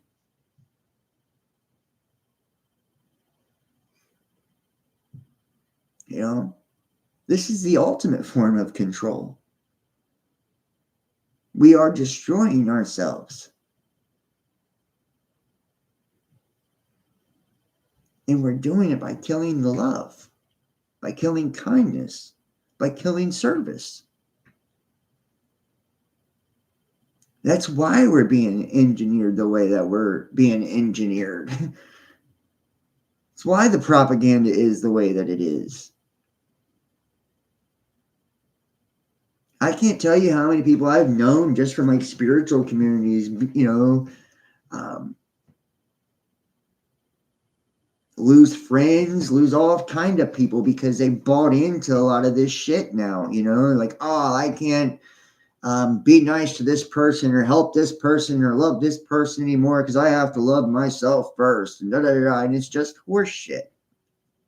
It's just horse shit. It's nonsense. And they know it. But it's, it's like the Bible said, right? In the last days, these men would have, these doctrines that come from their minds, right? Things to tickle your ears. And that's what we see. That's what we see. Everything is designed to tickle your ears if it feels good, if it's, in whatever brand of religion or school of thought you ascribe to. I guarantee it's one that goes along with what you want, right? You take some parts of some things and throw out the others. It's like the shit you don't want to abide by or follow by, you throw that out. You'll justify it by any means. That's how we have these psychopaths that have justified depopulation and shit. The greater good. Who's greater good? Their greater good, not ours, right? That's why in the name of safety and security, it's like, this is what's happened. They do this.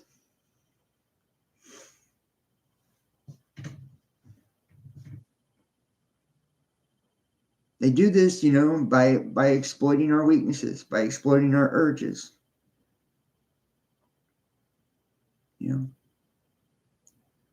Exploiting our desire to serve ourselves and our egos. I think I'm going to wrap this one up. I love all of you guys. I do appreciate all of you guys joining me. If you would like to support my work, support the channel, support me, whatever, you can do so by donating. And it's greatly appreciated. Everybody who does, or or who will. PayPal.me, the Best Damn Podcast. Cash App, Best Damn Podcast. Facebook Messenger Pay, Facebook.com, John Keene Best Damn Podcast, or join me over on Patreon. Right now, everybody who joins any $25 tier or up, use code BDPXmas25, right? And you get 25% off for the first few months or 6 months or whatever, right? And it's only on the $25 tiers or up. Anybody who joins those tiers or who donates $25 or up will be entered to win the BDP Ultimate Package. It's a $100 a month package. It'll be free. You don't have to sign up or anything. Free for 3 months. You will get a hoodie. You'll get a t-shirt, the 3-month membership for free, which is all the content. And I said earlier, I'm moving all of my content on Facebook or the majority of it to Patreon. So most of the content, 90% of my content will be on Patreon now. There's a lot already, stuff that's not public at all. But now it's going to be a lot more because I have to remove all of it from the public platforms. I keep getting in trouble and getting strikes and demonetized and all of that. So, but you will get all that content, the hoodie, the t-shirt, a tarot reading, as well as a $25 a month membership for 3 months for free to give to someone of your choice as a gift as well. It's over a $500 value. Donate $25, you got a chance to win it.